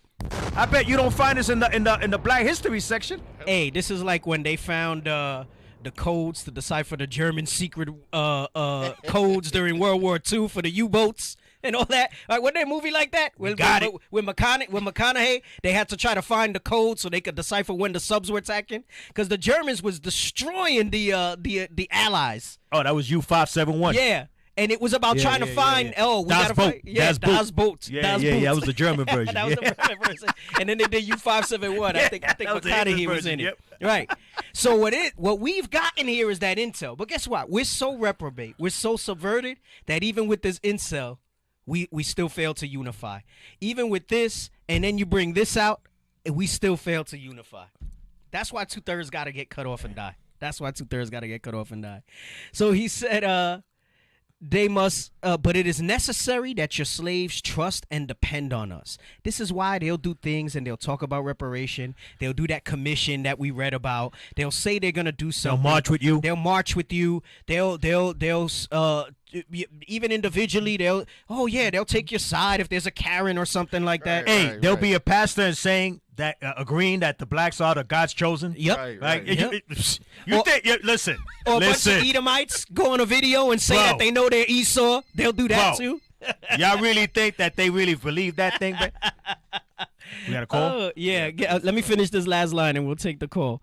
So it says, they must love, respect, and trust only us. Gentlemen, these kids are our keys to control. You go. I refuse to let them go. Use them. Have your wives and children use. That means even their little babies are demons. And they teach them some form or fashion of this. Never miss an opportunity. Never miss an opportunity. If used intensely for 1 year, the slaves themselves will remain perpetually distrustful. Everlasting distrust. Thank you, gentlemen. Hey. Let's make a slave. This is what we have seen going on, and even more so today. Yep. Hey, they went as far as going ahead and having Edomites run Black Lives Matter. What the hell is this? Hey, and our people buying that crap. Yo, 70% statistics show we're Edomites in that whole thing, or are Edomites in that whole thing. Damn. Yo, that means that 7 out of 10 people causing chaos are Edomites. Yep. Hey, so we got a caller. Gosh, it got hot in here. I don't know why the schedule. It's crazy. Bro, I don't know what's going on with this schedule. I don't know if people are touching it or what. Oh, my goodness. The caller's on there. Okay. Hey, caller, you're on the air. What's your name? Welcome to the Power Hour Plus. What's happening? I'm Brian from Memphis. I'm gonna be on here about 30 seconds, and that's it. I'm watching the show. I'm enjoying it, man. I appreciate what y'all doing, but I have a comment. If you watch Netflix, they have a series that played probably about 3 years ago. Very good, super high ratings. It was off the chain. It was called The Get Down. Oh Now, yeah, Oh, we know about that. we know about that. we from the Bronx, man. The Get Down was showing us our youth. Exactly, man. And that was my comment. They said the series was too expensive to make. That is not true. Nope. They took it off because it showed us living as one people. Yep. And they Right. realized what they were doing. And that's why that was a great show. And that's my comment. I'm not gonna stay on long. Bottom line, it showed that we were living as one people. They realized what it was doing, and they canceled the show, man. That's it. I appreciate y'all, man, and I was just calling in to make that comment. Hey, all praises, man. Hey, that's a great comment because you're right. They had the budget already for season 2, but they were like, nah. You see, but you got to understand something, brothers and sisters. Esau will put feelers out there. They'll put stuff out. Again, their thoughts are deep, man. They'll put stuff out to see the reception. And like the brother said, they started showing us living in the same conditions. Okay? And like Captain Joshua said, we experienced that thing, bro. No, I literally experienced everything in the Get Down. Okay? Raised in that whole thing. Okay? Doing DJ parties in abandoned buildings, the whole thing. All right? B Street. Okay? I was supposed to be in that movie, by the way. My father didn't let me be in that movie. I was friends with Lee. Okay, for those of you that know B Street. Yeah, That's yeah, right. we I used to remember be- you Yeah, I was saying good that. friends with Right. Lee, bro. All right, and Craig. It was a dude with the glasses and the Kango and the Adidas suit. Anyway, I'm telling y'all, man, you're in the spirit, brother, man, because that's a very good point. They had the budget for the money's endless for them, man. They could have went ahead and did it. They were like, nah, okay, we proved our point. They're Bro, going to unite. After they canceled that, they did a whole bunch of like expensive movies with special effects that they didn't even keep the series. So they could have kept it going. Right, because the main character was Northern Kingdom, and I think I don't know if the moms was whatever, but basically he was showing you like a dark-skinned Northern Kingdom, and he had different people in his set, like in his crew, the Get Down brothers, right? And it showed the unity. It showed how we lived in the same conditions, and we roll. See, that's why I always say, I think in the South somewhat, and definitely coming out into the West, is very different than what we experienced growing up in the Northeast. But this brother's from Memphis, so I'm surprised he in the spirit, bro. Right. Well, he He's saw from the show. South. So Yeah. so I always say this, that in New York, our schisms with Northern and Southern Kingdom have nothing to do with race. It has to do with stupid street stuff, like you read in the Willie Lynch. It isn't about the race. It's about other differences, envy, different things like that. We grew up together. We were in the same hoods. We went through the crack epidemic together. All that stuff. Heroin epidemic. All man, that you name stuff. it, we were there, bro. All that stuff. The Get Down. They might not even keep it in their queue anymore. But it's an excellent show. And for you dudes that's into hip hop, it goes into like the birth of hip hop. While disco was kind of fading. Right. That's exactly what. That's exactly what it is, right? So because we know hip hop started in the Bronx. Right. Boogie down. Holla. Right. Now you gotta have mad people come in. Nah. Nah. People that know hip hop, and it was called hip hop, wasn't rap. Right. It was called hip hop, not rap. Exactly. Yeah. You rapped. Get Down is was excellent. to hip hop. The Get Down is excellent. Hey, so let's jump into the video here. We didn't even get into the video. It is, I guess, Cuba's gonna be 2 parts. Well, 3. Because I don't want to spoil Saturday, but nah, you're not gonna spoil. You're not gonna spoil because this is gonna go perfect with one. Because I'm looking at it from a whole. I'm going to talk about it from a whole different angle. Yeah, because you're addressing what's going on. Yeah. So You're building. This is perfect. This is the spirit, bro. Yeah. Absolutely. So we're gonna go forward in time. We're gonna go back in time. All that. All right, as we deal with Cuba. So I'm almost of a certainty looking at the time. We may have to go. It is what it is. We may have to go to. Hip hop don't stop. That's right, Jabbar. We may have to go to. We'll see. Go ahead.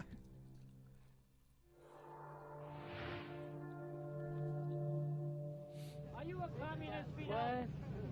Well, wait for the history. The history will say what we are. Guess it was no joke. Hey, stop. Yeah, you want to know what's heavy about that? I'm going to try to challenge you as we go through this while we speak political things, man, because if politics is ever ingrained in any Northern Kingdom country, it's in Cuba. It's heavy when it comes to Cuba. Their fate became less like Puerto Rico. See, Puerto Rico's became what they really intended, which was resource. And that's what they wanted in Cuba as well. But because you had some revolutionary spirits there that prevented that, it became politicized more than anything else. And probably more popular than any other. I mean, there's movies about the Cuban Missile Crisis. The X-Men even featured it with the Cuban Missile Crisis. Sure did. They inserted themselves in there that it was really one of the mutants that was controlling things to make people, to make them have that thing go on. That's how they make it seem fantasy. I challenge you to try not to look at this through Esau's lens, all right? Because what I'm going to tell you about some of these guys that we're going to go over that America calls dictators, right? And I'm not saying Fidel was a good guy, right? We have a little insight into Cuba because we were in Cuba. Did I post the Cuban pictures? I wanted to show those too. I don't think I posted those. No. I'm going to post them in a minute. I am not going to purport to know every dynamic that was in Cuba, all right? I didn't live there. I have to sift through the information that we have, and a lot of times the information that we get is skewed because we're in America. And it's communist, right? So they're gonna It's a negative connotation when you read that. So that's why I say I challenge you as we watch this. I know some people who are of Cuban descent and may have lived through it, may be upset. Fidel at one time was a good man with good intentions. Yes, he was. All right. Yes. And for a time, I want to show you that with the economic stuff. For a time, Cuba was thriving under Fidel. For a time, for a little time. It wasn't really until the 90s, the early 90s, that it started to devolve into the economic crisis that they have now and what's going on and what we saw when we were there. Even Fulgencio, all right, Bautista, for a time, he was popular and good, and then things changed, right? And not all men, that's what happens when you don't have the Bible. I'll just put it like that. But I challenge you, I don't want it to seem like I'm praising this man. I know it's a hot topic, especially, I mean, I've known some Cubans that they're very defensive about it, but I challenge you to look at this, even though it's a politically charged thing, not through the lens of politics, all right, as we kind of go through some of this stuff. And realize who the catalyst was. Much like many of these countries when we go through, you're going to see influences of America that drove a lot of the decisions that these guys made, all right? So go ahead. I came from Cuba when I was 10 years old on a freedom flight in October of 1969. Stop. I want to point something out. She's Cuban. She's from Cuba. She came here on a freedom flight in 1969. And most of you would look at her and think that she's an Edomite. All right? The hell is this? She's a Cuban refugee. Okay? So she's from the tribe of Manessa. Okay? Go ahead. Inside my heart, I was broken. I had been separated from everything I loved. The place that I loved and the people that I loved. The Cubans are, for the most part, political refugees. And even when you cite all of these economic reasons why they're here, behind it, when you really dig deep, is a political reason. The U.S. and Cuba have had this history, and all of the immigration has to do with that history and the role that the United States has played in Cuban affairs. Stop. And it's not exclusive. It's not exclusive to Cuba. That's one theme as we go through all these countries through the vein of the harvest of empire, is that the immigration was driven by U.S. involvement in all of these countries, all of it. They won't just like the sister from Guatemala said. Most people have no idea why we come here, and those who do think they have an idea. It's the wrong idea. Mm-hmm. You don't understand because it is this dirty stuff that they don't want you to know, because they want you to have this idealism and this nationalism in that America's so great. That America's so great. Go ahead. Navy warships are a common sight in Havana Harbor. The treaty ending the Spanish-American War has given the United States the right to intervene in Cuban affairs to protect them. We're going to go back a couple steps to it, all right? He says the treaty with the Spanish-American War gave the United States the right to interfere in Cuban affairs. This is a propaganda video from the early 1900s after they defeated the Spanish in the Spanish-American War, blowing up look how great America's coming in to do this stuff. They said the treaty gives them the right to come in and deal with another sovereign nation's affairs. Just like the treaties gave them the right to overthrow GAD. Yep. That they didn't follow 500 treaties. The hell is this? Not honored. Right, just to see how diabolical this man. I'm telling you, when we bring these scriptures out that describe who this man is, we cannot look at them with one single event in history most times as the catalyst behind it. It's a repeating, repetitive thing, okay? It's a repeating, repetitive thing. Go ahead. Has given the United States the right to intervene in Cuban affairs to protect American investment on the island. A favorite port of call. Our young sailors call friendly Havana a good liberty town. The United States would occupy particular countries, basically rewrite the laws, train a new military, and then groom local dictators. Stop. Who, in essence, so he said this was their MO after the Spanish-American War, all right, all the way up through now, till today. They said they would typically occupy, right? So now they don't really occupy because of the appearances of international laws and boundaries now. But he says they would rewrite the laws, right? That's in the beginning where he says it gives them the right to intervene in there. And this wasn't exclusive to Cuba. This is a thing. This is their modus operandus, all right? This is their MO on how they roll. And remember, with the Monroe Doctrine, all right, remember for those of you who watched that show, right? If you didn't, look up the Monroe Doctrine and read it. It's their driving thing that drives what they call foreign policy now in the United States. Back then it was called the Monroe Doctrine. And that's the foundation of it till this day, all right? And it's that they have the right, because they're pompous, right? They see themselves like they are God, right? And they sit on the mount of God's people. And they believe that they have that right in this side of the world, and not just a right, but a responsibility to police and civilize and rule and bring their doctrine and their agenda to all these countries. All right? That's their thing. Go ahead. in essence, carry out American policy. So stop. Notice what he said. And this is where I say I want you to look at this different when we talk about some of these leaders in these countries, right? And I'm not saying some of them didn't do terrible things, all right?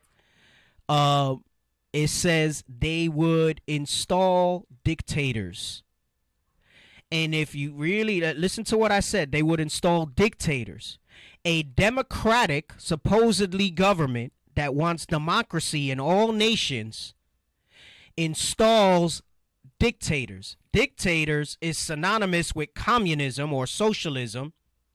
The democratic nation installs socialist and communist leaders that look like their people. It's the trick baby thing, right? That look like their people. That's from there. And they install them because those dictators will enforce their policies until they don't. And then when they don't, they'd go and support insurgencies and proxy wars to overthrow them so they can put another dictator in. That's how they roll over and over and over. That's why when Ahmadinejad calls them the devil, right? And Chavez was with it too, right? Because they're like real friendly when they would be at the UN meetings and stuff, right? They would be there together. He would say it. They were like, yo, America's the devil. Y'all looking at us like we bugged out and we off. You don't understand the depths of what these people do. Yeah, they're just trying to protect themselves from the damn devil. Right. Yeah, the Shah the Shah of Iran too, right? Isn't Ahmadinejad from? Yeah, he's from Iran. He's from Iran. But the right? Shah of Iran was the puppet that America put in. Right. Yep. So go ahead, play it.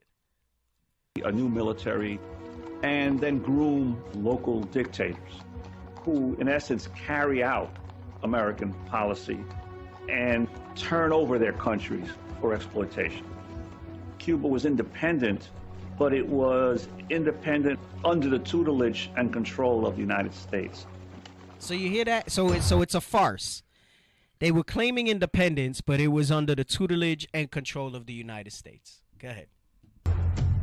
Fulgencio Batista was the most powerful figure throughout the 30s, 40s, and 50s, and through most of that period functioned as a virtual dictator, always supporting and facilitating additional penetration of the Cuban market by American companies. So stop. Notice what he said.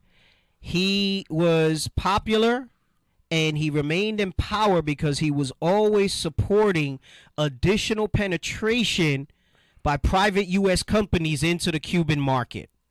As we continue to go over this show with each country that we touch, this is always what they do, is to establish these companies that are basically these powerhouses to this day, these corporations that nobody could really fight against. Hey, and that's what they were trying to do with Pedro Albizu Campos. They were trying to, because if you best believe, if he would have went with their doctrine, with what they wanted, he would have been the president. He would have been a dictator in Puerto Rico. Yes, I believe that. And that was the offer. That was the offer. Right, there was the offer. And here's the other thing. This is why the Italian mafia, they always laughed at them, at the government, because they were like, yo, they're hypocrites because all we're doing is exactly what they do. This is mafia stuff right here. Right. Yeah. The real mafia, you want to talk about OG? The real gangsters. All right. You want to talk about OG? It's the United States and they're driven by their Monroe Doctrine. All right. That's the real gangsters. Right. Come on. Hey, meddling in other nations' business, exactly. Like you read in Habakkuk, right? They don't keep it at home. Come on. And this place ain't even their home either. There's no doubt that the level of repression of the Batista regime sparked widespread discontent among the population and united all of the people to overthrow his rule. That's Fidel Castro. Yo creo que los días más felices de mi vida fueron precisamente los de la caída de Batista. Okay, so stop. So Fulgencio Batista is who he's talking about. And he's saying they're showing Fidel now because Fidel's revolution was to overthrow him. Now, how could Fidel be the same thing that Batista was, right? And I'm going to read a little bit about Batista so you can understand that it's a propaganda. I'm not saying these guys didn't do bad things. They did. They sold out for money. They sold out for that support, right? But notice how the narrative changes, right? So let me go ahead and just read this, right? I'm going to read a little bit of context to the Cuban Revolution. So pull that up first. Not Fulgencio yet. Fulgencio. The Cuban Revolution, all right, was an armed revolt conducted by communist Fidel Castro and his fellow revolutionaries, 26th of July movement, and its allies against the military dictatorship of President Fulgencio Batista. The revolution began in July 1953 and continued sporadically until the rebels finally ousted Batista on 31 December 1958, replacing his government. 26 July 1953 is celebrated in Cuba as the Day of the Revolution, Dia de la Revolución. The 26th of July movement later reformed along Marxist-Leninist lines, becoming the Communist Party of Cuba in October of 1965. So now, let's read a little bit about Fulgencio, all right? So this is him. You saw him in the documentary, right? So it says, Fulgencio Batista y Zaldívar. He was born Rubén Zaldívar was a Cuban military officer and politician who served as the elected president of Cuba from 1940 to 1944, and as its U.S.-backed military dictator from 1952 to 1959. So he was elected from 40 to 44, served a term, and then somehow in 1952 he wound up becoming a U.S.-backed military dictator, meaning it was a military coup that took away the government and he installed himself with the United States support. So they talk this communist, this socialist, and all this other stuff. They're the ones that put the communists and the socialists in power, right? At least in the Western Hemisphere, right? So it says he was that dictator before being overthrown during the Cuban Revolution. Batista initially rose to power as part of the 1933 revolt of the sergeants. Now, what's interesting with Batista is that he was a U.S.-backed military dictator, but they did not propagandize and demonize him like they did Fidel. What they were upset was Fidel actually was successful in taking down their man. Yep. So their only recourse was then to demonize Fidel. The hell is and like this? I said, Fidel did go bad. There was some things that we heard under his regime that did go bad. But his thing, remember, people were behind him. The guy told you today, when we go back to the thing, he says that it was the happiest day when Fidel won and they took down Batista, right? So he's letting you know that how come they weren't referring to this guy as a dictator? Right. Because he was their guy. He was their guy, right? And Fidel said no more. And he actually won that revolution. So Batista initially rose to power as part of the 1933 revolt of the sergeants, which overthrew the provisional government of Carlos Manuel de Céspedes y Quesada. He then appointed himself chief of the armed forces with the rank of colonel and effectively controlled the 5-member pentarchy. That functioned as the collective head of state. He maintained this control through a string of puppet presidents until 1940, when he was himself elected president of Cuba on a populist platform. He then instated the 1940 Constitution of Cuba and served until 1944. So here is the part where you got to be able to connect the dots. Remember, they referred to him as the president in 1940 and 1944, and it wasn't until 1952 that he became the U.S.-backed military dictator. And this is the part that this stuff is not going to tell you when you read it, but based on what we've been going over and with the School of the Americas, the key thing here is where did he go after his first term as president? So after finishing his term, Batista moved to Florida, returning to Cuba to run for president in 1952. So he has 8 years, right?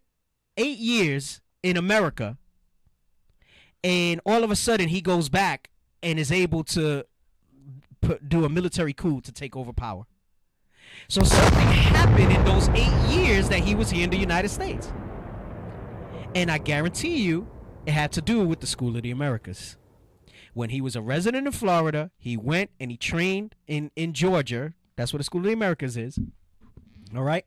And he picked up his doctrines. He picked up the agenda. They gave him his mission and implanted it in him. Right. He didn't pick it up because he went to Florida and said, hey, you know what? I think I want to learn this stuff. No. They already knew what he was capable of doing when he was in Cuba. Yes. They understood from his first term that they had somebody on their hand. Man, they do a diligent search, man. They knew this dude's spirit. They knew that this was their man. Trust me. They ain't going to invest no money in nobody in those School of the Americas if they ain't going to get a profit out of it. Hey, and remember, it says that he was famous from the 30s because he basically... He knew how to basically rule by proxy from then, because they called them puppet presidents, but he was basically the head. He was the head military guy for the presidents before him. So they saw, hey, this guy, if we groom him a little bit, if we can sell him on this, we can get in there and penetrate the Cuban market more. Yeah, you don't think that they had conversations with him on the side when he was the top guy for the president? Right. They already knew, man. They know these things, man. They know who they could go ahead and what's the word I'm looking for? Manipulate. Yep. Right. And we're definitely not going to be able to get to it today, but when I get to the book, you're going to read how, and maybe, I don't remember if they show it in the clips that we're watching, Cuba's heyday was kind of during his time. Before Fidel took When power. Everybody was making money there. Remember, Yes. you see that scene in The Godfather. Yes, and we're going to read about the ties with the mafia, right? So speaking of The Godfather, you speak about the ties with the mafia and all that stuff like that that goes with it, right? So you'll see, again, it's this economic rape, this cultural rape of our people that they do. So after finishing his term in 1944, Batista moved to Florida, returning to Cuba to run for president in 1952, facing certain electoral defeat, right? So they told him, go back and run, but he wasn't going to win. So he knew he was going to lose, kind of like what Trump tried to do. And he led a military coup against Presidents Carlos Prios Socaras that preempted the election. Back in power and receiving financial, military, and logistical support from the United States government, but you never hear them demonize this guy. All you hear is Fidel, Fidel, Fidel. Because Fidel wasn't playing ball with them. And again, we might not get to that today, but it's all right. We're setting it up. We're setting up the juice, right? You're getting the appetizers, right? The 16-ounce prime ribeye is gonna come out later. This all is right, drinks before the. You're gonna get the full course meal here, right? What is it? What's the biggest course meal? The main course. No. How many courses? Oh, I don't know. Is it 7? I think I've seen. I don't know if you do 7. Right. I don't know. I ain't that fancy. Throw it all on a paper plate, one course. That's how I roll. But right. So you get everything, right? So you get the salad, you get the bread, you get the soup, right? Then you get like a little small plate. Then you get the main entree. Yeah, you get 9 forks on your table. Right. He needs some milk. 9 forks, 3 spoons, 2 knives. What the hell is You this? know what to do with all of that. You get mad. Just be like, they try to take your fork. One is good. Yeah, one is good. Take these. We need to go to etiquette school. Nah, I'm good. So he said, back in power and receiving financial, military, and logistical support from the United States government, Batista suspended the 1940 Constitution, which he installed. He installed the 1940 Constitution. Yeah, but so now he's coming back with a different ideology. Yeah, with Esau's ideology. Right. And revoked most political liberties, including the right to strike. But they didn't call him a communist. They never addressed him as a communist. And I might be mistaken in reading any of this from what I read. They never refer to him that way. They never do. No. But they did to Fidel. Now, they were both guilty of atrocities that they committed, all right, against their own people eventually. But they never, just to show you the BS. That's why I say I caution you to look at this from a different perspective. And I guarantee you there's a lot of Cubans that don't understand the extent of the U.S. involvement in what happened in their country. Understand one thing, right? Castro understood what could happen to him if he didn't treat. I'm not justifying anything he did with his people, but he understood they could overthrow me. I have to have my foot on their neck. Once you get into that circle, you can't get out of it. Yeah. Because he understood what he did to Batista. You know, that's a great point that you bring out. That's a great point. It's not to justify the torture and stuff that he wound up doing. That's our people, right? But he said, if I don't have my foot on their neck, they're gonna find somebody that they could support to That's overthrow why he us. had many doubles. And they did, because again, we're not enough time today. The Bay of Pigs was exactly that. Yep. The Bay of Pigs was exactly that. It was 1,400 former what they call refugees that they trained and sent them back to try to invade and overtake Cuba. Kind of sounds like what they try to do to Maduro. Right. In Venezuela? Yes, right. Or what they wound up doing just now to your man in Haiti. Yep. Sister Sarai said it is 7. So we got, oh yeah, she knows. She knows that stuff. Yeah, she would know. Thanks, Sarai. She was cracking up. She said it is 7. I knew it was a lot. Too many forks for me to even cut fat. I didn't even know 7 forks as a kid. Right. 7 courses. The whole house. I'm talking about the family. We have 7 forks. We giving you the 7 courses with Cuba. We giving you the 7 courses. We ate soup with a fork. Right. He said we ate soup with a fork. That's how poor we were.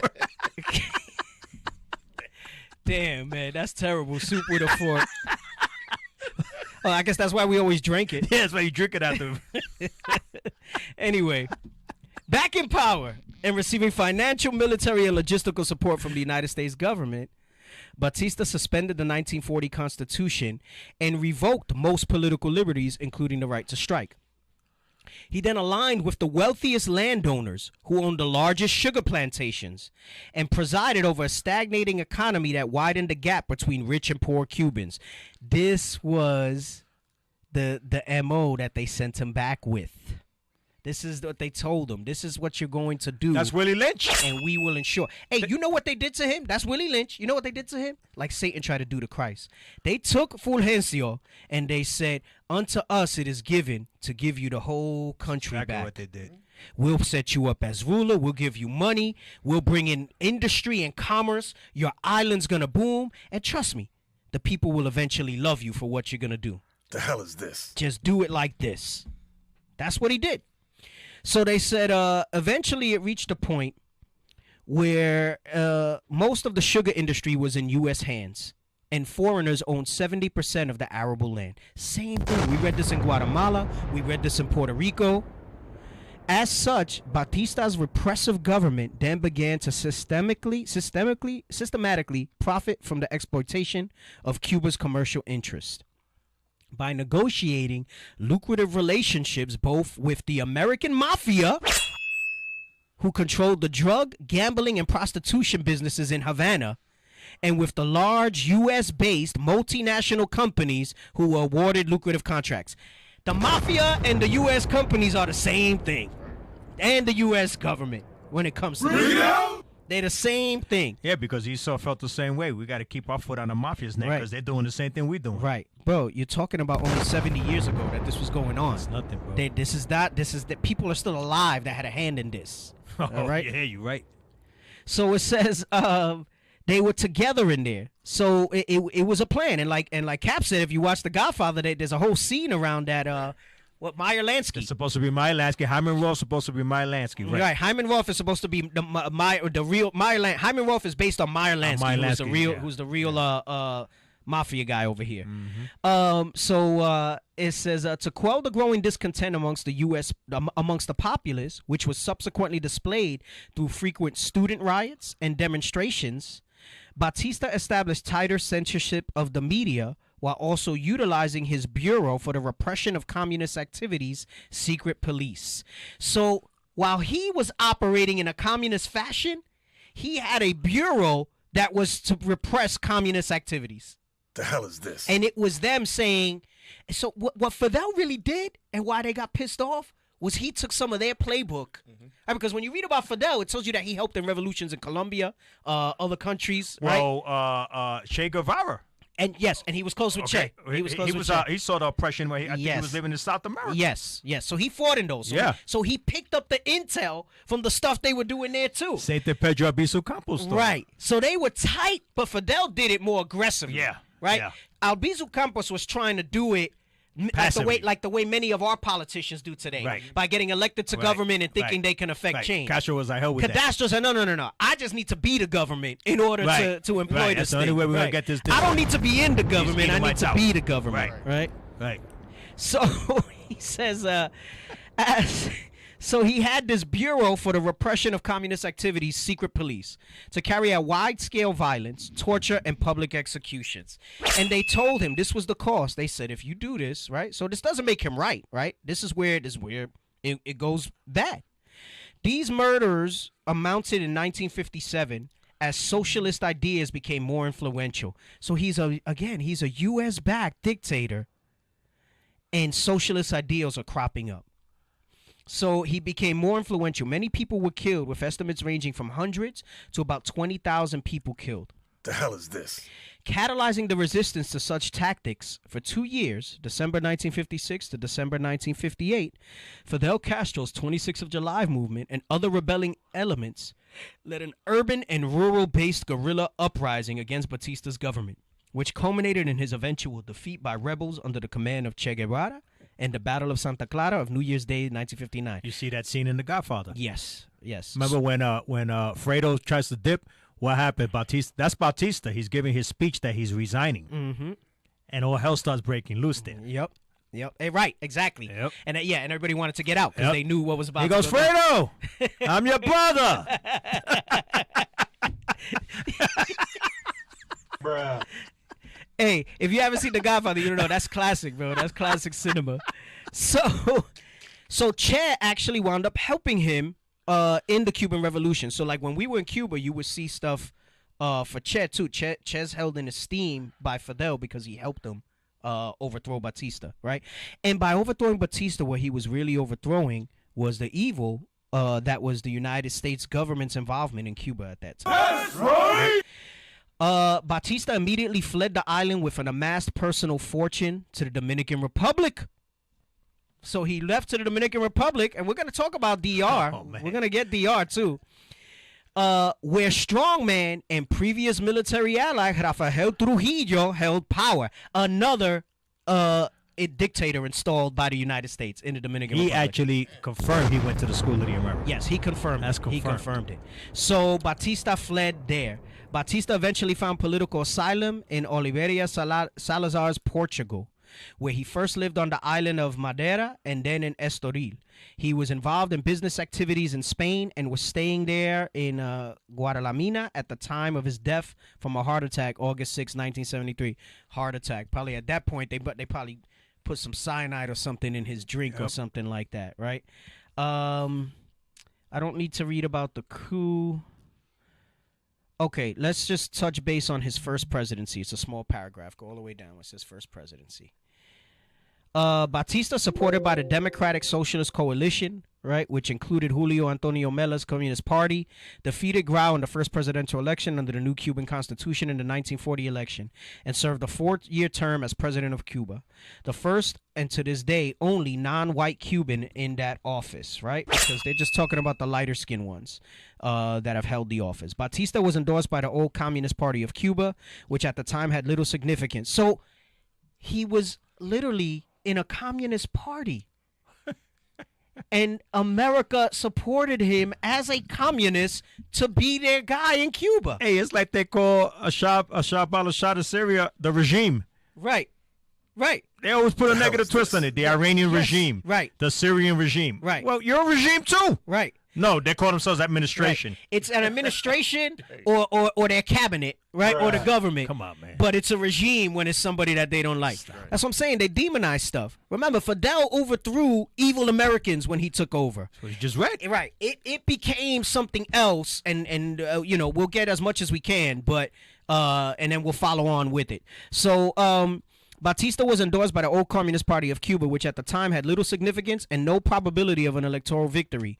This support was primarily due to Batista's labor laws and his support for labor unions, with which the communists had close ties. In fact, communists attacked the anti-Batista opposition, saying Grau and others were fascists and reactionaries. During this term in office, Batista carried out major social reforms and established numerous economic regulations and pro-union policies. So he was a good president during his first term. But then he goes to Florida and 8 years later comes back and kills 20,000 of his own people while supporting American interests there. So, man, the hell is this? See, he's like the Manchurian Candidate, bro. Like, they activated him. Right. Cuban entered World War II on the side of the Allies on December 9th, 1941, declaring war on Japan 2 days after the attack on Pearl Harbor. On December 11th, the Batista government declared war on Germany and Italy. In December 1942, after a friendly visit to Washington, Batista said Latin America would applaud if the declaration by United Nations called for war with Francisco Franco's Spain, calling the regime fascist. So you can read more on your own with those links if you want. Actually, no. Gosh, I got to talk about the relationship to organized crime. It is here. Okay. Let's go back to a little bit more of the documentary, and we can always come back to this. All right, let's go back to the clips. We'll come back and remind me to talk about the military coup and his second presidency details. All right.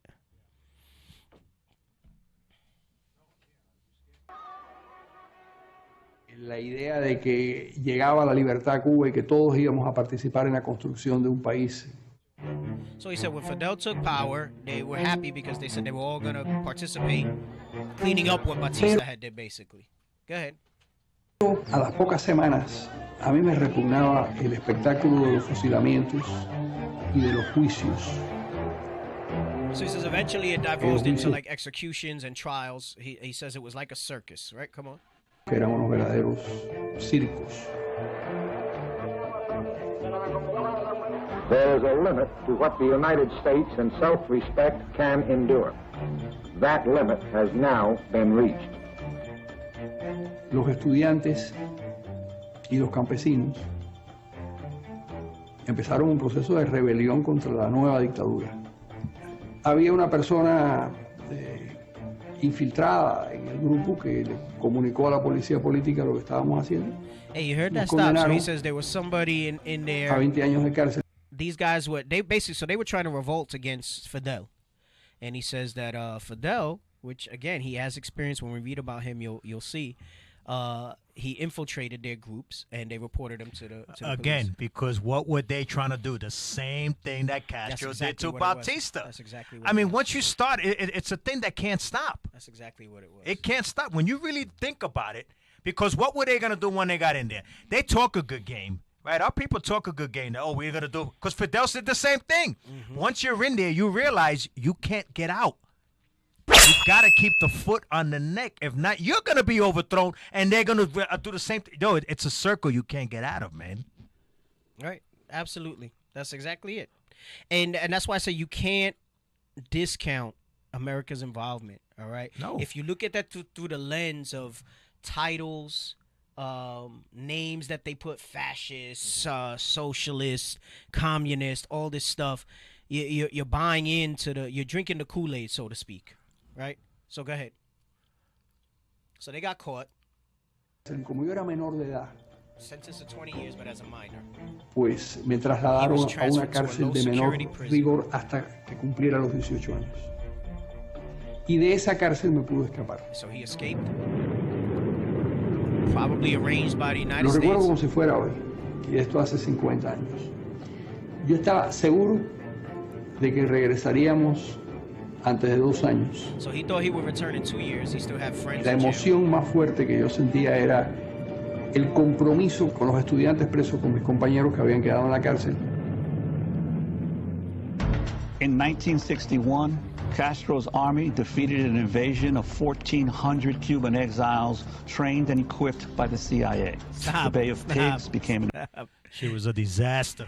So we literally just read how Batista killed 20,000 Cubans, right? Was torturing them, whatever, allowing the U.S. to come in, and they wound up owning 70% of the land for the agriculture and all this other stuff, right? And he was overthrown, and somehow that was a bad thing. So now they went and they funded these guys who were against them, right? Which, if you think about it, some of these were probably guys that were pro-Batista, right, that escaped, and they've trained them, and they tried to invade Cuba, all right? And yeah, because no, you're right about that. Because they had, they found out that they had loyalties right to the Batista, the previous regime. That's how Castro did, and that's how you do when you're in. That's what Saddam did. Yes. Oh, you got loyalties to this. That's what the Ayatollah did. Oh, you got loyalties to the. Dude, that's how. Dude, it's a circle you can't get out of, man. No matter how you slice it, you're always looking over your shoulder. Go ahead. Go ahead, keep playing. An embarrassment for the United States and served to increase Castro's popularity on the island and around the world. Right. So stop. So you have this guy talking about how jacked up it was, but they don't tell you what his alliances were. But he just told you that Fidel became ever more popular after fighting off the U.S. invasion on the island. So they would have you believe that a lot of the people there don't like the guy that's in power. They would have you believe that without anything to substantiate it. And again, I reiterate, I'm not saying Fidel didn't eventually do some of these things, but that was not the case at the outset. Even in speaking to people there, I'm telling you from speaking to people there while we were there, they said it, that when Fidel took power was a good thing for a while. And the thing that they point to, which we're not going to read today, right, was it's called the Special Period and the Comecon, which was the Council for Mutual Economic Assistance, was in the late 90s, in the early 90s when the Soviet Union collapsed. They lost their economic access where they were still able to get power. And that's when the sanctions became crippling to them that the U.S. put on them. And they went into this deep economic dive. Right, because they got embarrassed in the Bay of Pigs. That was totally embarrassing. Destroyed, so they had to come with the next thing. Remember, the Cold War was going on. Dude, there's a lot going on. See, people are ignorant, man. Yeah, you got to go deep into these things, man. You got to look how deep Esau's thoughts are, man. They think levels and levels and levels and levels ahead of the average person, man. Yep. Go ahead. Increased Castro's popularity on the island and around the world. Fue un terrible error del gobierno de los Estados Unidos lanzar He said the United States una made a invasión mistake a la que no estaban launching an dispuestos invasion. a And he says they were not fully committed to supporting it. No, just do it. I'm just reading the thing because Respaldar. everybody speaks Spanish.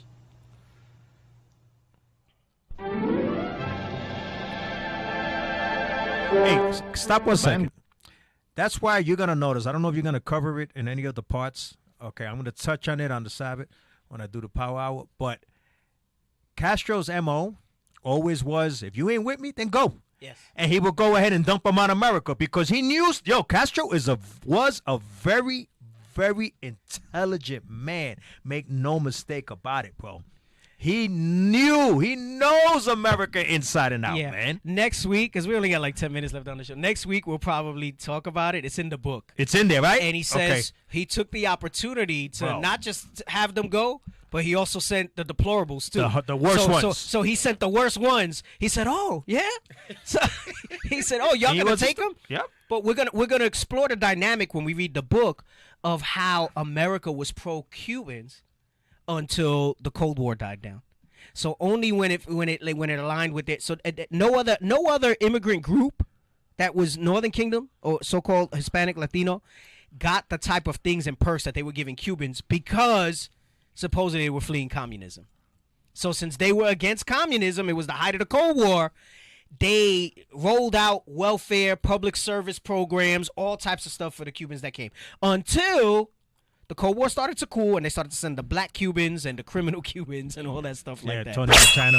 Right, the Tony Montanas and all that. Hey, I was looking for the scene. Okay, so Cowboys. I was looking for the scene so that we could show it. Maybe we'll show it next week, where he says, I am a political prisoner from Cuba. Yeah. I want my human rights like Jimmy Carter says. Because it was under Jimmy Carter's administration.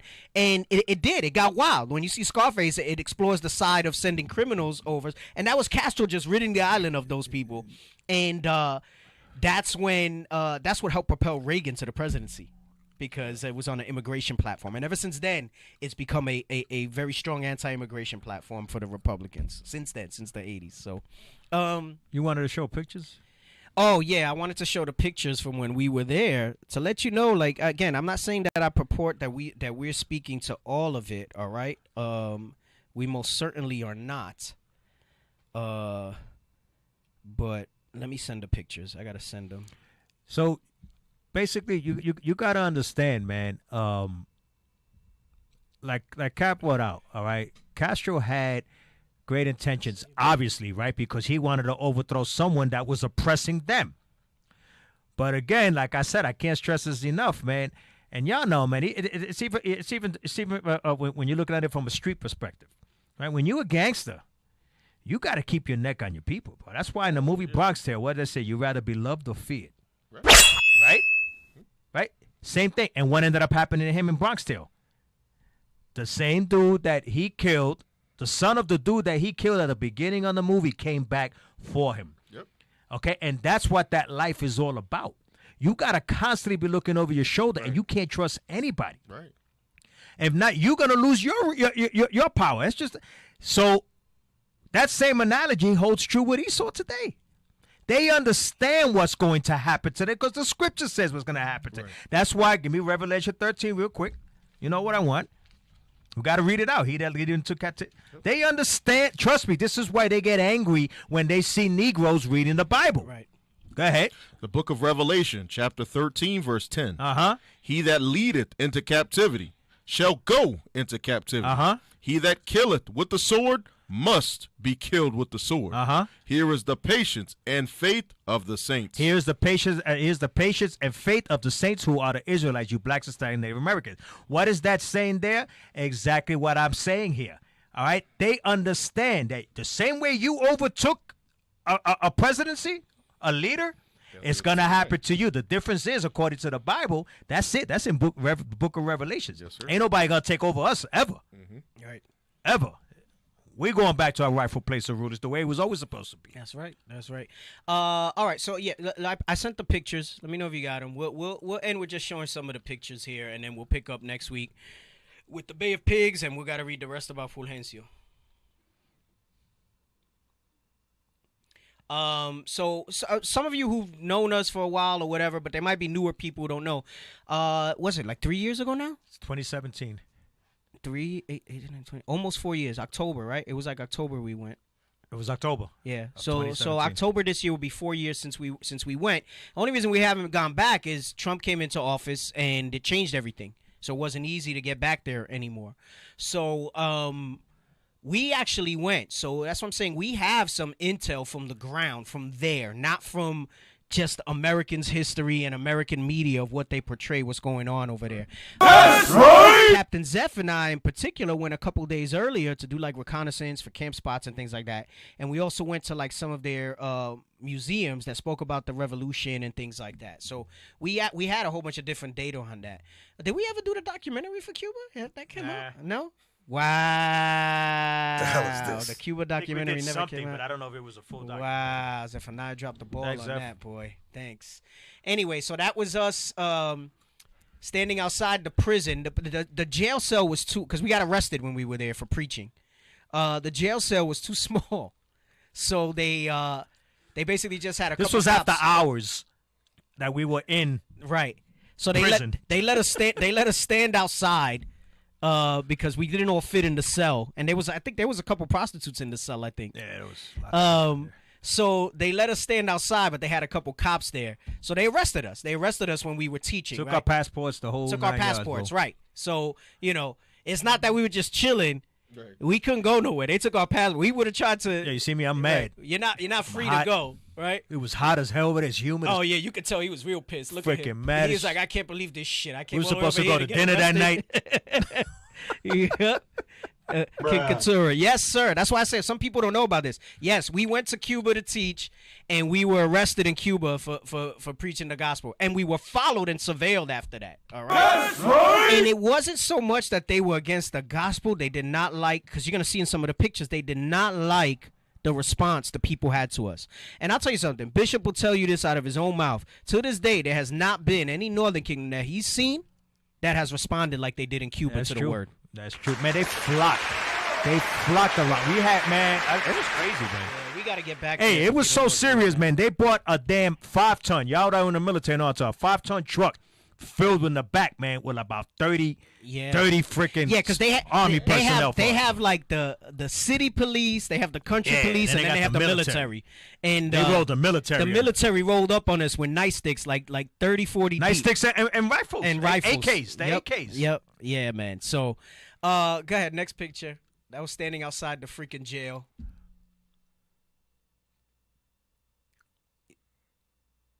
What are you doing stoning? That was me. I was on flyer post. All right. Go ahead. Oh, so where I'm standing, that's the corner. Right. In the At about 1 o'clock. In the foreground over there. Yeah. A little further down is where the where the lady with the white pants is in the back. Yeah, going down If you go towards to the that way. left. Where she's walking towards the jail. Yeah. That's where we didn't even realize. We didn't even know there was a jail. We set up over there. We set up over there because Bishop was like, "Nah, this is a good spot." He was like, "This looks good, right? This plaza." It was not too far from where, because internet's not in their homes over there. So there's a plaza. There's a park that they go to. They call it the Internet Plaza. Where they have Wi-Fi. Where they had Wi-Fi. Where they had call it Wi-Fi. Wi-Fi. Where they had Wi-Fi. And we were What like they a call little. it? So it's a heavily congested area because everybody was going there for Wi-Fi. So we were, which is Wi-Fi. So we were a little further away. Go ahead. Those were us. All of us got arrested there. All right. That was after we got locked up. Right? We're just happy, bro. And you see the face of consternation on Bishop Kanai. It was because I think we were heading to the airport and we weren't sure if they were gonna. Oh, that's when we were stop us leaving. at the airport. That's Yeah. when we were leaving. Yeah, That's when we were leaving. yeah. So we were because they sent secret police to watch us at the hotel. Everywhere we went, And we from there on out, we were followed. We everywhere couldn't went. video. We couldn't do nothing. They made us turn the camera off. Go ahead. Yeah. All right. So that's camp, right? So Cap was holding down the camp. Look at the people there. Look at it. Tell me where you ever see Northern Kingdom that deep. listening to the word. Hey, and there weren't even a lot of scoffers out of that. All right. Hey, and look at our bishop, bro. Just holding signs. Let me hold the camp sign. Yep. Y'all do That's what y'all he gotta did the do whole time, man. Let me hold the camp sign. Y'all do what you gotta do. Go ahead. And you see cake not turned there, light, dark. Yep. But look at how crazy it was over there. There's another shot where it's a different angle. You see, everybody was there. People recording. People. I mean, you know, you had some people questioning, but for the most part, let me tell you, the one thing none of them questioned was that image of Christ. Nobody right questioned that. You never see that with Northern Kingdom. None of them. They were like, yeah. Yeah, you know, like you ready for the battle when you bring out the depiction of Christ? Oh, yeah. Man, go ahead, next. Look, people say, and it was deeper back. So, like, you had those were the ones in front and further this back. side to the right was where the... And where those trees are, that's the Wi-Fi park. That's where the Wi-Fi is in that park. That's where the Wi-Fi is. Go ahead, next picture. So what we did was, Zeph and I, when we got there, I'll tell you, bud, let me tell you, some of y'all, it's not to puff ourselves up. We went there. This is Cuba. We didn't have nobody there. We didn't know we didn't know anybody. We didn't know anybody there. Zeph and I got there like on a Sunday, and then everybody else was coming by Wednesday. And by Wednesday, we had secured drivers. We secured locations. Bro, like, we went there like if we were, like, covert agents trying to set things up for everybody else. So prison sucks over there. These guys will ride or die with us, though, man. The drivers that we had, man. I pray Zeph got their number. When we got arrested, they waited. Yeah, they wait, man. They waited, bro. Hey, they even gave them back. They were like, hey, you know, like they kind of stuck. They stuck up for us. Yeah, they man. stuck up for us a little bit. Yeah. We were there for hours. And they waited for us, locked up in that hot. Oh, it was so freaking hot in that prison. And we were hungry. But we were so hungry that we ate like their version of Italian food at the hotel, and it was probably the best meal we ever had because we got our freedom and we got to eat. We were anyway, so we rented those classic cars like you think about with Cuba and stuff like that. That car was nice. And you could only put like 3 to the back, 1 in the passenger seat. So he basically, they were our guides. So we told them, look, we want to go someplace where there's this, that, or whatever, so that we could go teach and whatnot. And they drove us all over the place. Oh, mind you, that was day one, the camp. We had to be creative after that. We had to go to the mountains. Yeah. After that, we were basically covert, like on flyer missions and stuff like that. Like, we couldn't stay in the main downtown. So we wound up, actually, the freaking Christian pastor that told on us, that called the cops on us, because it was a Christian pastor that called the cops on us. He was a scoffer. He was a scoffer. He actually wound up coming and set us up to speak in 2 churches the following day. And he even brought some people to the hotel on Saturday so that we could try to teach them in the lobby. And then they stopped because we were recording. Right. They told us that we couldn't teach them in the lobby and stuff like that. Shades and dressed in black. Yeah. Was that the last picture? Oh, I threw that in there for. So this is the joke picture that they got. That's me down there. All right. He was like, Christ, and I love you, man. No. Papa Dios. So go up, zoom out. So, yes, they had this big statue of Caesar Borgia, which is near a port where cruise ships were stopping. This was before Trump. Obama had opened things up to go to Cuba. So I was reading an inscription on the thing to see what they were saying about Caesar. And Bishop and everybody now says that they almost lost me to white Jesus over there. So, yep. So, So and that's just some of the shots that we had of us in Cuba. Damn, I really thought we had a documentary on it out. I don't recall if it went out or not. So, anyway, all praises to the Most High. You know what? We might have. I don't know. I really want to go back. Bishop has been hot to go back. But it's of the Lord, man. Trump coming into power and all that stuff. I think you're going to see Biden's focused on some other things right now, but I think you're going to see a cooling over there. Cap's going to talk probably more about it on Saturday, what's going on over there now in the news with their protests and stuff like that, people taking to the streets. But Lord's will, we get back out there, man. That's a hot one. Jesus. That's a good one, man. Fabio Jesus with a beard, because Fabio didn't have a beard. Yeah, this Fabio Jesus with a beard. Hey, I'll tell you straight, man. When we were locked up, we didn't know what was gonna happen, man. I was already in my head getting my soul.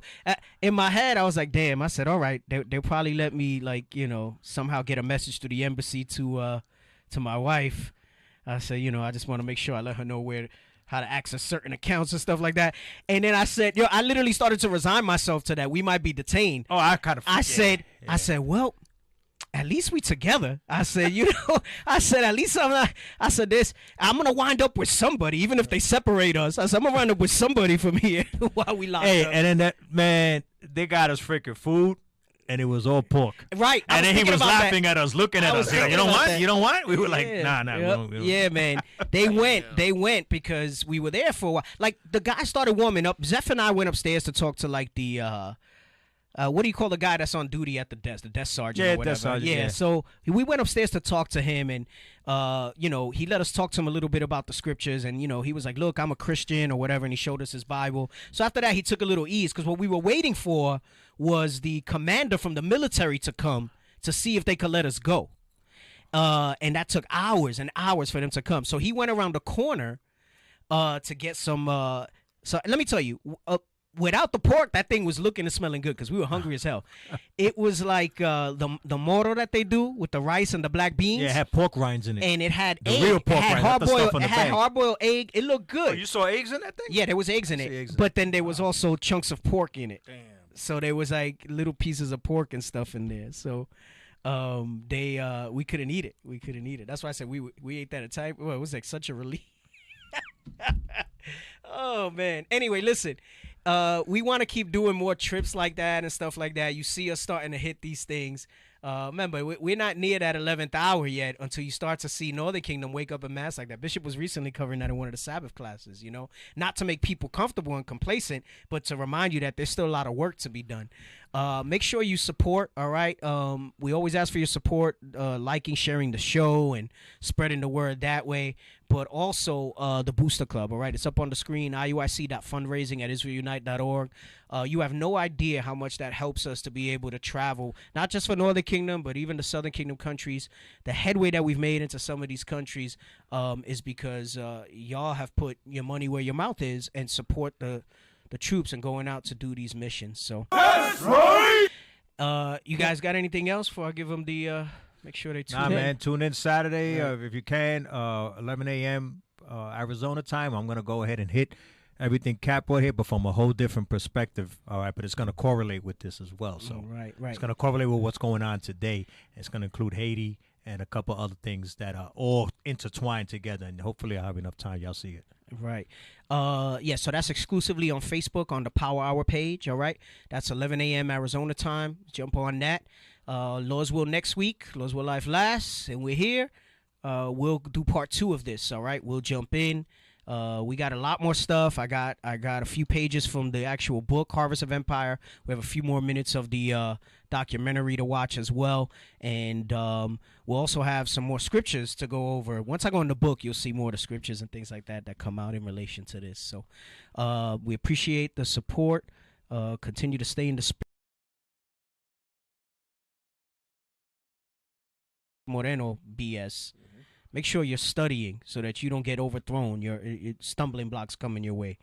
Pray and definitely application, brothers and sisters. That's the thing that's going to really set things off for our people. So, all right, with that we say shalom. Shalom. Lego. Israel is back. We back. Israel is back. We got the nations running scared because Israel is back.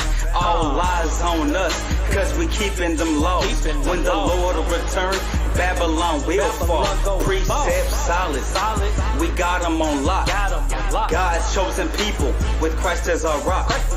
Israel is back. We back. Israel is back. We back. You heathen, get ready for our whip to crack. Damn.